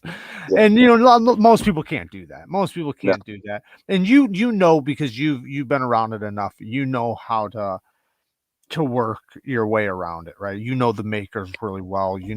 Which ones are gonna do well, which ones are gonna sell good, which ones you can possibly swap, switch, or sell later. you know, which does take some time to learn that stuff from somebody coming in and thinking about getting in. Like you know all the ins and outs of it, which does give you a little bit of a benefit when buying customs and stuff like that. Yeah, it's you know what you know. You know, it's just like anything else in life. You only know what you know. That's true. I don't know the model numbers for Tucson. You do. You know you know how to buy them and what to buy, you know, based on that stuff. Yeah. How much of a collection? Down to 3 or 4. He's getting into mid-techs now. That's what he told me last time. He said he's thinking about getting into more mid-techs. Hey, nothing wrong with that. Look, I mean, No. there's countless times I keep going back to stuff like, you know, I still love a good Micarta or a Chris Reeve or a Hinderer or whatever. I mean, those still appeal to me. Yeah, for sure. Yeah, I was surprised that that Buck did come out with a knife in S45, the onset for $169 for S45, which isn't quite, you know, like that couldn't have made the budget video, but I would have loved to have had that on the channel. But like I said, I didn't see it until after that video. Yeah. But yeah, I would love to see more from Buck. I would love to see them do some more. New USA made project from Monterey Bay Knives, Ray Laconico and oh my God, why am I blanking? Ray's partner. Richie probably knows what you're talking about. He's in here. They've been working with Monterey Bay Knives. Brain fart. Anyways, so Ray Laconico, Sanford Owen is his name. Yeah. So Sanford Owen and Ray Laconico they're doing and it's named after a water and mammal, I think. But anyway, sea otter. Thank you. So, but it's a beautiful, beautiful design, and I would kind of deem that as it's a USA production for them. It seems more like a mid-tech, a modern mid-tech, but I'm excited to see that MBK is working on that. I know that I've had a lot of conversations with Sanford in the past. Actually, I've heard all great things. Yeah, and he wants to move their manufacturing here too. These guys all want it. They all want it here. Yeah. They all do. Every custom maker you talk to, they would all prefer to do it here. There are a couple guys. The majority of people do. I mean, I would want. We want our team to win, right? You know, everybody wants to see that, but we also think logically too, and what's possible and what's not. You know, we won't see the budget stuff though. No, that's what I mean. $400 to $800 range. You know, $400 to $800 range folders that are high-end production / mid-techs is what we'll start seeing made here in the U.S. Yeah, as U.S. productions, if you will. That's what we'll see, and it's coming soon. I know Dan Oz Roosevelt's. You know those. I know he's tooling up in that direction. HMC, like I said, is gearing up in that direction as well. So there's a number of guys that are buying a lot of equipment to be able to do it. Yeah. Well, even like TRMs, they're doing a great job. They're not very big, you know. I think they're you know, saving their money and doing what's possible to become a little bit bigger. And I think they're doing a fantastic job. They only have a few models, but they're killing it. Then there's American Blade Works. They're starting to do stuff. He's doing stuff. His are mid-tech. I had one of his. It wasn't the best. I did have to work on it and make it better, but it's great now. The knife is fantastic now. No complaints now. But he's doing it for like $200 mid-techs for $200. That's cheap. Incredible. That's so cheap. So cheap for USA made and, you know, a mid-tech. And you can tell it's a mid-tech, you know. The Mac, who makes the Mac 2? Mac 2. You know what I'm talking about? No. You're talking about McNeeves? Yes, thank you. McNeeves, yeah. Jonathan McNeeves, he does, they're doing some USA OEM stuff to get their Macs. And they're at an achievable price point, if you will. I didn't know that they were doing OEM for people. They're not doing OEM. They're getting the parts. Oh, OEM. I got you. Okay. Made by someone here in the U.S., but he doesn't disclose who that is. Keep it to the chest. if you got a way to get there, and not everybody needs to know necessarily. Well, other people will be hitting him up wanting stuff done, and then he won't be able to get his stuff done. You can kind of understand it when people do that. I've always understood that. Like I've heard people say like, oh, well, they won't say it, and then they're upset. And it's like, yeah, of course they're not saying it, because then all these other companies are going to go hit them up, and then they're not going to get their shit done. Like, of course. Right. Well, I got a screaming baby upstairs. Yeah, go ahead, brother. Thank you for coming on, great man. With you. It's good talking to everybody, and love your lives. Keep doing what you do, brother. I appreciate it, man. We need to get. Yeah, we do. You got to handle some of these things. Yeah, got to. Yeah, I want to so bad. We'll get together soon. You got it. Bye bye. Logical, you want to come on, bud? Are you ready, or isn't it great to have such knowledgeable chat? Really fills in the blanks for you. Absolutely. You know, I don't think that I'm not reading the chat at the same time, guys. I've read everything, and I know he can see stuff too. I try to pop it up, you know, for us to read on the screen sometimes. There might be a couple things I miss, but are you still coming on, Logical? If not, I mean, it's okay. You don't, I mean, we can come on, we can do this again, on, Saturday. Let me see. Bam. You know, and I apologize, guys. I know I said who was coming on this weekend, and I know I promised it, and I know I said all kinds of stuff. I'm gonna stop saying that somebody's supposed to come on. He had to work. He did call me a couple days beforehand and did tell me that he wasn't going to be able to make it tonight, possibly this weekend or next Wednesday is what he said. But I'm just going to stop advertising it. And I was going to ask you guys. Oh, thank you, Spirit. I was going to ask you guys, am I doing something? Is it me? Because I'm the common denominator in this whole thing. Like, the last 3 or 4 people that were supposed to come on all came up with something. And not saying I obviously know Bob DeMarco, you know, he was busy. He probably had to work. He probably had to work. Probably. But I got to imagine, man, I must be doing something that that's keeping these guys from coming on. Because seems get out of your, because it just, I don't know. Is it the questions I ask? Because I've been pretty good. I know some of them probably fear story time or something. I don't know. I have no idea. But I don't know. I don't know what's wrong with me. Like I said, it's got to be me, and I acknowledge that, right? This is this is dummy day, so I acknowledge that, and I must be doing something wrong. That people are like, you know, I was gonna go on there, but I gotta do something else. Here he is. Bang! What's up, bud? Not much. It's kind of a delay. I'm watching on the thing and then watching here too. Is it delayed? There he is. Oh, you know what? Turn it down on that other end, and then.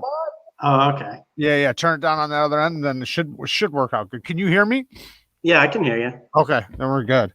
Every day is dummy day for me, Maurice says. There you go. So what do you got that's new? You got anything? I actually have a fixed blade, which I almost never carry. That's a Bark River. What's that handle material? What is that handle material? It says pine cone. It feels like it's like some kind of acrylic. Yeah, they take mosaic ends. Yeah, they take the pine cone and they put it in the acrylic, or put acrylic on it. It's actually a pretty cool way they do it. I seen the process one time. Yeah, they only made one. I got the only one. Oh, really? Yeah. What's the steel? It's S45EN. That's fucking sweet. Mike Emler got one too. He got gifted one, yeah. I think his looks a little bit better, but I got mine shortly after he got his. I'm trying to think of what his materials. It's some type of acrylic. I don't know what it is though. Yeah, his was like red and white. Yeah. It looks sweet though. It looks really good. How do you like that? So how long have you had yours? 2 months maybe. Okay. Yeah, I want to say July is when I got it. How are you liking that S45 so far? I haven't had to sharpen it yet. Okay, that's good. I don't That's not a bad thing. All right. I don't hard use it. It's just cutting up boxes. I used it in the garden a little bit to like hedge some of the vegetables. What else did I use it for? Like just meal prep stuff. I used it to like cut blocks of cheese. Like still haven't had to sharpen it at all. Would you take it camping? Like, is it good enough for that? Is it good enough for that? Yeah. It's between that one or I have like a Skagel that I got too. A Skagel? Skagel is like Ryan would probably know him. He's like an old time like 1900s like knife maker. He's like I think he was around Chicago too. Okay. But he's like there's stories about him. He's kind of a asshole, you know. Like, oh, okay. He's a Greg Medford or something. Yeah, but he made knives. And how old is yours? The Skagel that it's new, so it's made by Bark River. They bought the company, gotcha. So it's like a reproduction of what he would have made. Gotcha. So it's between my Bark River or the Skagel, which is kind of like a pseudo Bark River. Panic says he's a genius. Yep, John knows. It's made for fondling. Dwayne says it's made for fondling, not using. Yeah, try closing out and come back in. Let me check on my end, make sure, because I don't have the laptop right now. I gave it to Kara. It seems like let me ask you this: has the quality seemed like it's been going good this whole time? Has it been choppy or anything?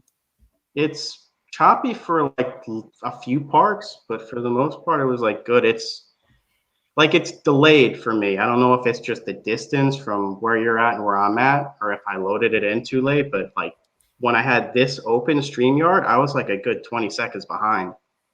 Let me ask you this: when me and Ryan were on and I talked, did it seem like he there was like a blank spot when I would talk over him? Because on my end, when I would talk, his side would go quiet, and I would that's why I would shut up really quick and then wait for. I thought he was just patiently listening, so he wasn't interrupting. Well, I was patiently. I'm thinking that we had the same exact thing, but maybe you guys couldn't hear it. What's up, Linda Lou? Linda Lou's in the house. Richie's in here too. Oh, nice knife modders. Yeah. What's up, Lindy? What's up, Richie? Don't forget to drop a like, guys. We are hitting mile markers like crazy on this channel, and it's all thanks to you guys. I can't thank you guys enough. It's crazy. Like the past 2 weeks, man, this channel has just went nuts. I was talking about it earlier. In 48 hours, I hit the mile marker of over 80,000 views in 48 hours. We are practically almost, I'm not going to jinx it, we're at 1.9, but almost 2,000 subs every 28 days, which is just crazy. And then I passed up 100,000 views in a video in like 2 weeks, and it wasn't Kara's butt cheek thumbnail, which I would have been really upset. Like not because of that, but you know what I mean? Like she gets a video and it fucking goes like this, and then all my videos. So I got one back because she was awfully proud about that when she found out, because her soaring to like the top of the chain of all the videos. It's like, I got videos that are 6 months old that don't have as many views as your video in 2 days. Like, what the fuck? Everybody was like, you knew what you were doing. Yes, I did. Told you your channel was going. I appreciate that, Cue Ball. I appreciate that. Yeah, we know how to do them thumbnails now. We know how to get you guys on the thumbnails. Say it again. You got the activity to match it too. You're uploading like twice a day. I don't know how you guys do that. Like if I ran a channel, I'd be doing like once or twice a week. Yeah, most people would. That's how we started out, was once a week. And to be honest, I don't know how I do it either. Somebody was telling me the other day that they upload once a day, and they said they were thinking about doing it twice a day. I said, man, it's a lot of fucking work. I wouldn't do it if I was you. It is a ton of work, man. It's tough because I get pushed to a line. Like I literally have alarms set to make sure that I'm doing specific things at certain times. Like my day is so not just organized. Yeah, Yeah. it's very demanding, but then I'm trying to think of the word for it, but I'm just like it's crazy. It does get crazy. But I don't let the quality go to shit. It's not like that. No. It's just that I make myself be more demanding because there are times I don't upload too. If it literally has fights or fucks anything up for the quality or the content, I won't do it. I literally won't do it. Yeah, Because don't sacrifice quality for no, quantity. no, I won't do that. And that's why you'll see some days where there is only one video. It's because I just couldn't do it. It just wasn't possible. But I gave myself that that fight. So I'm gonna fight it out. So well, bummer, John. Hope you find it, but glad you liked it. I don't know what that's about. Z-Man says, yeah, I'm struggling to get a couple vids out a week. Yeah, it is tough, man, especially if you edit or anything like that. And even if you don't edit, it can be definitely tough. But you know what? Don't think about it like that. Try to just think about the content and the information in the video. That would be the best thing. Like if you can do that, you can do a good channel because it doesn't matter. You can post 100 videos a day. It doesn't matter if the content isn't, good enough for people to watch. People have to want to watch it. That's true. Discipline. Thank you. That's the fucking poncho, man. Thank you. That's the exact word I wanted. Literally the exact word. I love having this chat. I wish I could walk around with the chat. I would never forget a word. But yes, like it takes that just speaks to you. Just a dictionary walking around with me. And then I'd have you guys, as the moderators to throw links for me. But yeah, discipline, a lot of discipline. Whether it's the early in the morning discipline all the way down to scheduled times and answering comments and talking to people, which I love doing it, but it is a lot of discipline. Yeah, it's definitely paying off, Brandon. Yeah, I appreciate that. It definitely is paying off.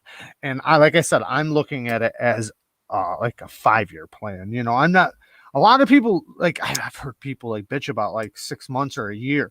And so I can't look at it like that, man.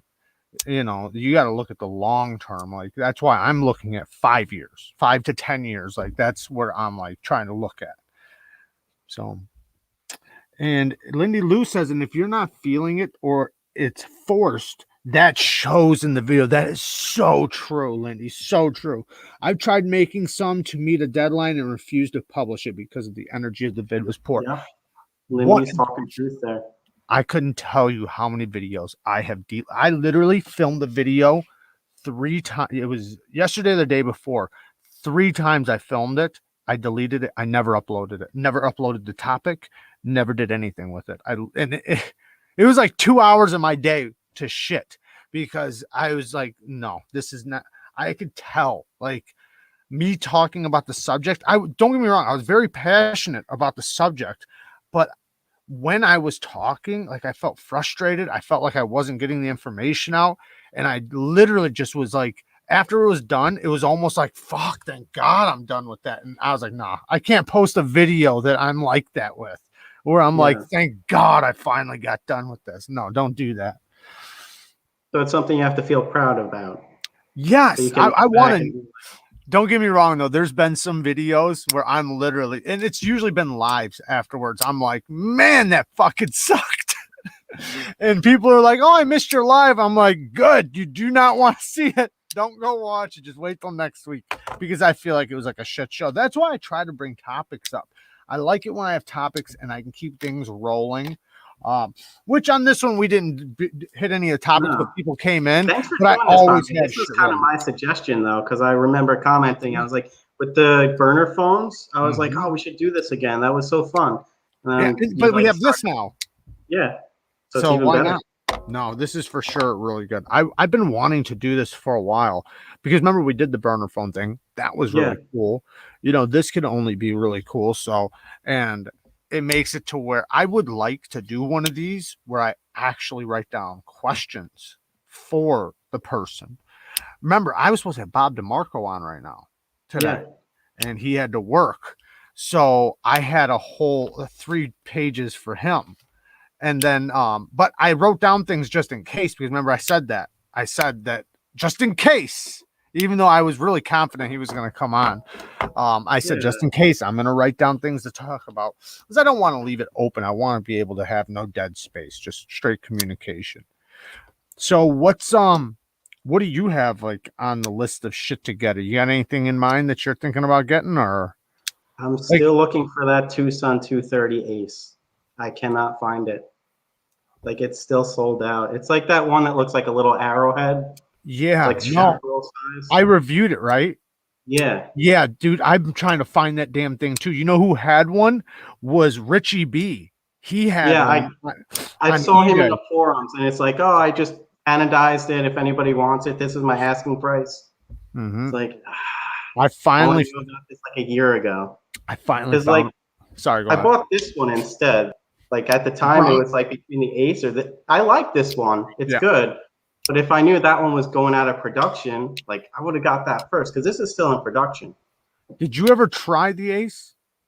No, dude. It feels like a React. It really does. I don't mean to like make it even worse for you, but it is so good. It's like it doesn't even make sense. When I seen it, I've never handled a React, so I don't know what I'm missing yet. Well, all I'm gonna say is when I seen it, I never gave it a second thought. Then when somebody sent it to me, when I opened it up, the first time I reverse flicked it, I was like it didn't make sense. Like this does not feel like a Tucson. I seen when like 3 weeks ago, somebody had a bunch of their Tucsons for sale. They happened to own one of those, but they would not sell it. And I was trying so hard to buy it. They wouldn't sell it because they were only selling knives that they had 2 of, and they only had 1 of those. And it's like, motherfucker. Yeah. All the 2 you have like 150 Tucsons for sale. It's like, just sell that one. But yeah, that's such a good one, man. Fiend says he's only seen 3 total. Yeah, I wish when I did that review, I would have just bought one right then. If I would have known how long I was trying to get one. Richie B says we sold 1 Ace. Lindy has one though. Yeah, I bet she does. He's just rubbing it in right now. We got one. On Instagram. It's a real good one too. She showcases the Monterey Bay knives, but you should show off that Ace. If you got it, how rare it is. Yeah, show it off. I'd love to see it on Instagram. There's a few real rare ones that they just. So I never thought they were gonna make the 66 anymore. That integral. I never thought they were gonna continue to make that one, but then they started making it again, and now you can get them for like $265. But I guess we just have to wait for the 230 for that to happen. Yeah, I hope so. I'm guessing that who was the designer on that one? That's the question. Who was the designer, Lindy? Love Them Knives said it in his video. It wasn't Night Morning, was it? I don't think so. No, it wasn't Night Morning. It was a name that I haven't seen show up for anything else. I wonder, he probably only ordered a certain amount, and then that was it. You know how some OEMs like they'll be like, I'm gonna order 250 of them or something. What's the best Chris Reeves knife? I like the 21. Isn't that the Savenza? Yeah, I like the 21. Most people would say the Umnumzun, but I personally like the 20 or the Inkosi. Yeah, the Inkosi is really good. I really like the Insingo blade. That's probably my favorite blade shape. I don't have one, so that would probably be my favorite. One. I got a favorite blade shape. That's the best blade shape. I just think that's the best blade shape for EDC. I think this one's the best blade shape. Holy shit. I had to work this in somehow. Let's see if we can reflect each other back to each other. I'm probably not gonna be able to get it. I really like the Cowdy on this one. It's got like that. Oh, you got double hooks. Yeah. See, this is like a premiere version. Like this is like top of the line that Tora makes. Yours is like the very basic one. Okay. But I got you that one just so like you can use it and not feel bad. Yeah, for sure. If you ever get another one, you could get something higher grade, and that could be the show. This might as well be the best one they got. It's the best one I got. It's the lightest one. Like if you want a user, you wanted one that was light. That's That was what the I best wanted. one for you. No, it for sure was what I wanted. And when I got it out, I instantly knew because after trying the one you sent me, that one was How much really lighter is that than the one I sent you before? way lighter. Like the whole, even yours, pull yours up again. The one you got right there. You got like a thick part running down the center. Yeah, it's a Duachera. So there's like two fullers. Duachera, that's what that's called. Duachera. Yeah, it's Nepalese. It's like the double fuller. So there's like one fuller right. Hard to show, but there's one up here, and then there's one in the middle, and then there's like ridges right here. I can't hold this thing for very long because if just getting it in my hand, I just start wanting to fucking break shit. As soon as I get it in my hand, like literally just right now, like, you know, everything's lucky around me right now that I haven't chopped it yet. Like I can chop with it, and like if you do like that, you could hear the wind just go whoosh. Right. Yeah, that's what I love. Right about now, it. my microphone's about to get messed up. Yeah, I love but yeah, the cool thing about Tora is, like, if you see here, like it's the one that I sent you was full tang. This one's a stick tang. Like yours is peened, like it's a stick tang. You can see it at the bottom there. Like this one. Oh yeah. Okay, yeah. So that's the same metal that goes through the blade. It's like a rat tail tang. It's easier to show. Yeah, it has like a stick that goes right down the middle. Yeah. Yeah. So man, it doesn't on feel a full tang one, you would have the metal extend all the way through the handle here. Okay. Like on the one that I sent you. Yeah. So that's why it's like half the weight of the one that I sent you originally. Okay. So that this makes is a sense. stick tang. Full tang is the heavier one. I'll tell you what, man, it's as solid as you could get though. This thing's insane. And I did find that nail. It was right back here. Yeah. In this they all little come thing. with that. Yeah. I didn't know until you like explained it to me because you had said it to me before and I think I was just confused. But then when you really explained it to me again. It's like a little tinder pouch. You can stick the tinder in here. And then if you want to start a fire later, it's like a perfect camp knife. Well, you didn't just take that out, did you? What'd you just do? Yeah. Mine doesn't come out. Like the one that I had. They stopped making these. Like okay.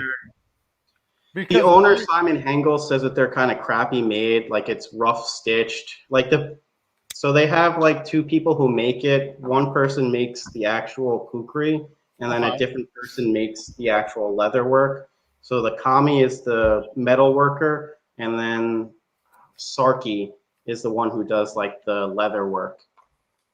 They wrapped my nail up in a little piece of newspaper. That's what mine had. Bam. Right there. They cut that sucker in half. And I checked the edge too to see if there was like a little nick or chip. Nothing. Yeah, nothing. They wouldn't ship it if it did. Right, because it wouldn't pass their control test. Yep. Well, talk about that's some control test. I like it. Should think about if every knife maker did that.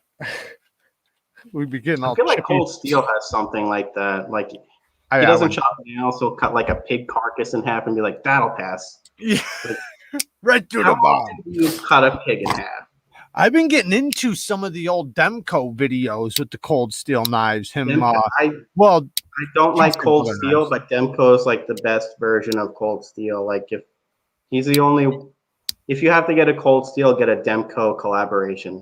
Yeah, that's I what agree. I say. Well, the Triad lock. I mean, it's basically Demko made that. Yeah, I think my favorite Cold Steel is going to be the Code 4, but not American Lawman. No, not the American Lawman, but but yeah, I've been watching those videos where he takes other companies' knives and puts them through the test, the spine whack test, and then the hang test. And there's some knives, man, I thought were way stronger than they are, and then there's some. Like it's amazing how tough those Cold Steel knives are. Yeah. It's insane how much they can take. And then you'll take a knife that's like 5 times as heavy. You would think would be incredibly strong. What's that? Like the Spyderco Shaman? Well, I never seen him do the Shaman, but I did see him do a couple Spydercos. Oh wait, Yeah. no, it was the Shaman, wasn't it? Was it the Shaman or I was it think the so. Cam2? You had us watch it like a week or two ago. Oh no, that was the Mannix. Oh, okay. The Mannix, yeah. He did another one though with a compression lock, and it held actually a pretty good amount, like 130 pounds or something like that, 160 pounds, something like that. I forget. It did fail on the spine whack test, I think, on one of them or something like that. I forget. He's done so many, and I've watched some. Like the past week, I've watched like 30 of them. So I got them all mixed up in my head. The Code 4 is amazing. I love the Code 4. Buck used to boast about their fixed blades cutting nails in the past, didn't they? I don't know. Well, they got that Boss heat treat, which is really good. Yeah, That is a really good heat treat. this was like over a year ago, but Nick Shabazz did like all the steels and how he would rank them. I He seen was that. saying like 440C is like a crappy steel, but Mhm. like if Buck makes it, it's like one step above. Yeah. Like they mastered that steel. I think even Cedric and Ada did a test on it. Yeah. And it did really good. There's a couple companies that actually do 440 very, very good. Yeah. Like if you just It get it used to from be the random super companies. steel like 30 years ago. Yeah, absolutely. I remember when it was a super steel. I literally remember running around talking about 440C when I was like fucking 12. 7. Yeah, right. Exactly. But yeah, it can when it's done right, because even 9CR right now, right? We're running around paying how much for 9CR? That's Yeah. 440C. It's basically the same thing. So we're still paying for 440C. We just call it something else. Basically, I'm not saying it's the exact same, but it's very close. So, and there's nothing wrong. 440C is a damn good steel, man. And you're always going to have the ability to maintain it, very, very easily. I had a guy in my comments. It's a good steel to learn how to sharpen on. Such a good steel to learn. It takes a nasty sharp edge. The other day I had a guy in my comments and he was talking about 440C, how he likes 1095 for his fixed blades and 440C for his folders. He doesn't need anything else. And he was 1095 is very hard. It's a really good tension. And for a fixed blade, it's really good. But he was basically not complaining, but he was saying like, man, why would you pay $80 for that whatever the knife was? All you need is 440C. Nobody, and he was talking about like, our grandpa's knives lasted 100 years and were just fine, all stuff. And I understand where he's coming from. And I can respect somebody who finds a steel and they're like, this is all I need. I don't need anything else. But like I told him, with all the steels that are coming out, and it's to the point where like, are you really going to get it to like the maximum, like not tendencies, put it to like the max of what it can do, or are you going to be like closer to the minimum? Yeah, right. But do we need it though? Like think about if we have like just that's like M390, like. Do you really need that? Like, I know it's like the top steel, but well, what I was thinking of was like, okay, we have price. 9CR and 14C. Do we need 10CR? Do you see where I'm going? Like, we have 9 and 14. Do we need 10? Do you know what I mean? Like, so like I understand having the budget and then the high and then some in the middle, but then do we need the 14 others between budget and middle? Like, that's all I'm saying. But I understand it because I love all different kinds of steels. But I told him, I said, it doesn't matter what your grandpa did. I said, your grandpa probably walked to work too. I said, do you think about that when you're driving to work? Like, oh, my grandpa used to walk to work every day. Why the fuck am I driving this car? Like you're not thinking that. So, we are very blessed to have some of the steels we have. And I think everybody does different stuff. Like me, I wouldn't want to work with 440C every day. I could if I had to. Absolutely.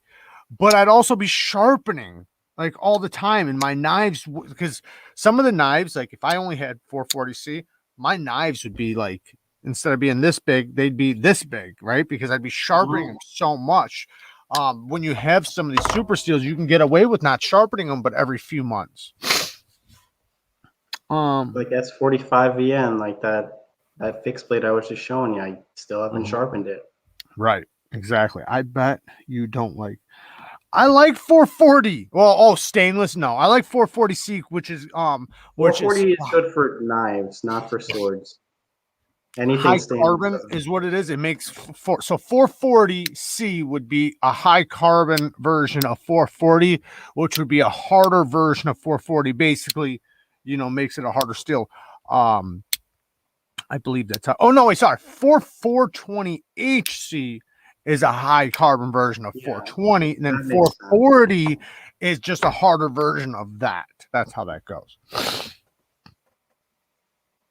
Why It die? takes a Why while to die- learn all that. Yeah, for sure. Why drive a Honda when you can drive a BMW? Not saying they're the best. Yeah, I get it. And I get all that, man, because I get into that shit. I really love steels. It's just like even handle materials. Why would you need Micarta when there's G10? Because I want it. It's warm in my hand. Is there anywhere in the world that doesn't need a knowledgeable, kukri loving son of a bitch? Church sure would be a lot of fun with. Yeah, for sure. Thanks for the praise, John. Most people like myself cut Amazon packages or a bag of chips if they're lucky. 12C or 14C is completely capable, but I need M390 to be taken seriously. Yeah, you do. If you don't have fucking M390, get out of my Is chat. what Lindy's talking about. You have to be credible when you come into lives to be like, yeah, but this is an M390. That's better than what you got. Yeah, right. Say, oh, what do you got there? Oh, some 440C.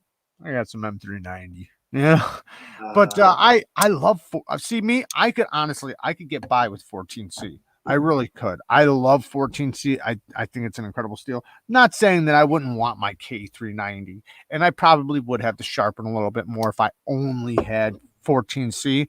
But man, 14C is fucking fantastic. I love that steel. I think it gets way better edge retention than people give it credit for, especially with I did that cut test with Civivis.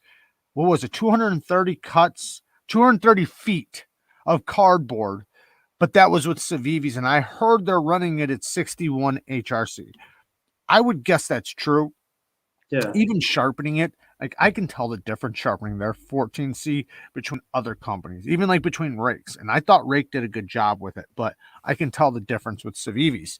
And that's really good. 230, and it was still sharp as shit. If you guys watch me cutting through the paper, it barely showed anything in the edge because I didn't want, because I seen somebody else do a cut test, and I literally seen them. You cut however many feet, I forget what the feet was, but then when they went to check the edge, it was literally like dog shit.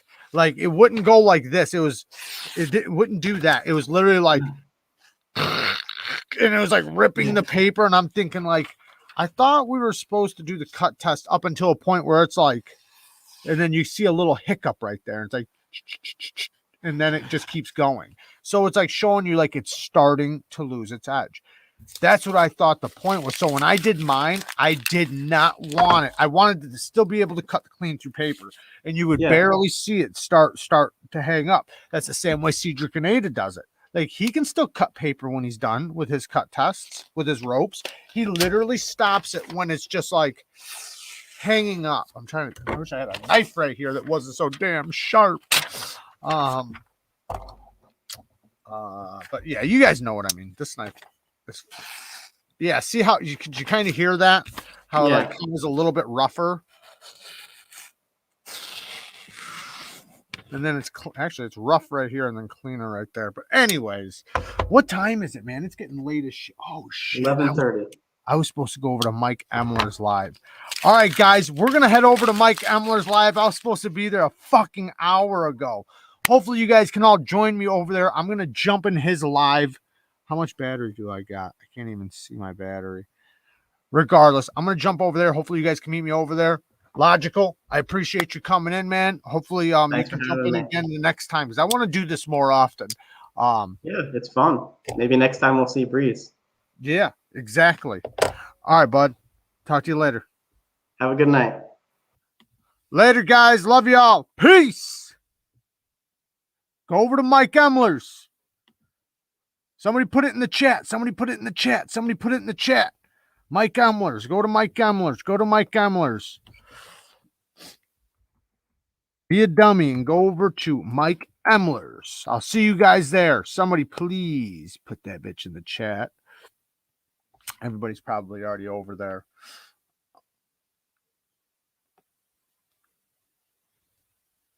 All right, guys. Get over there.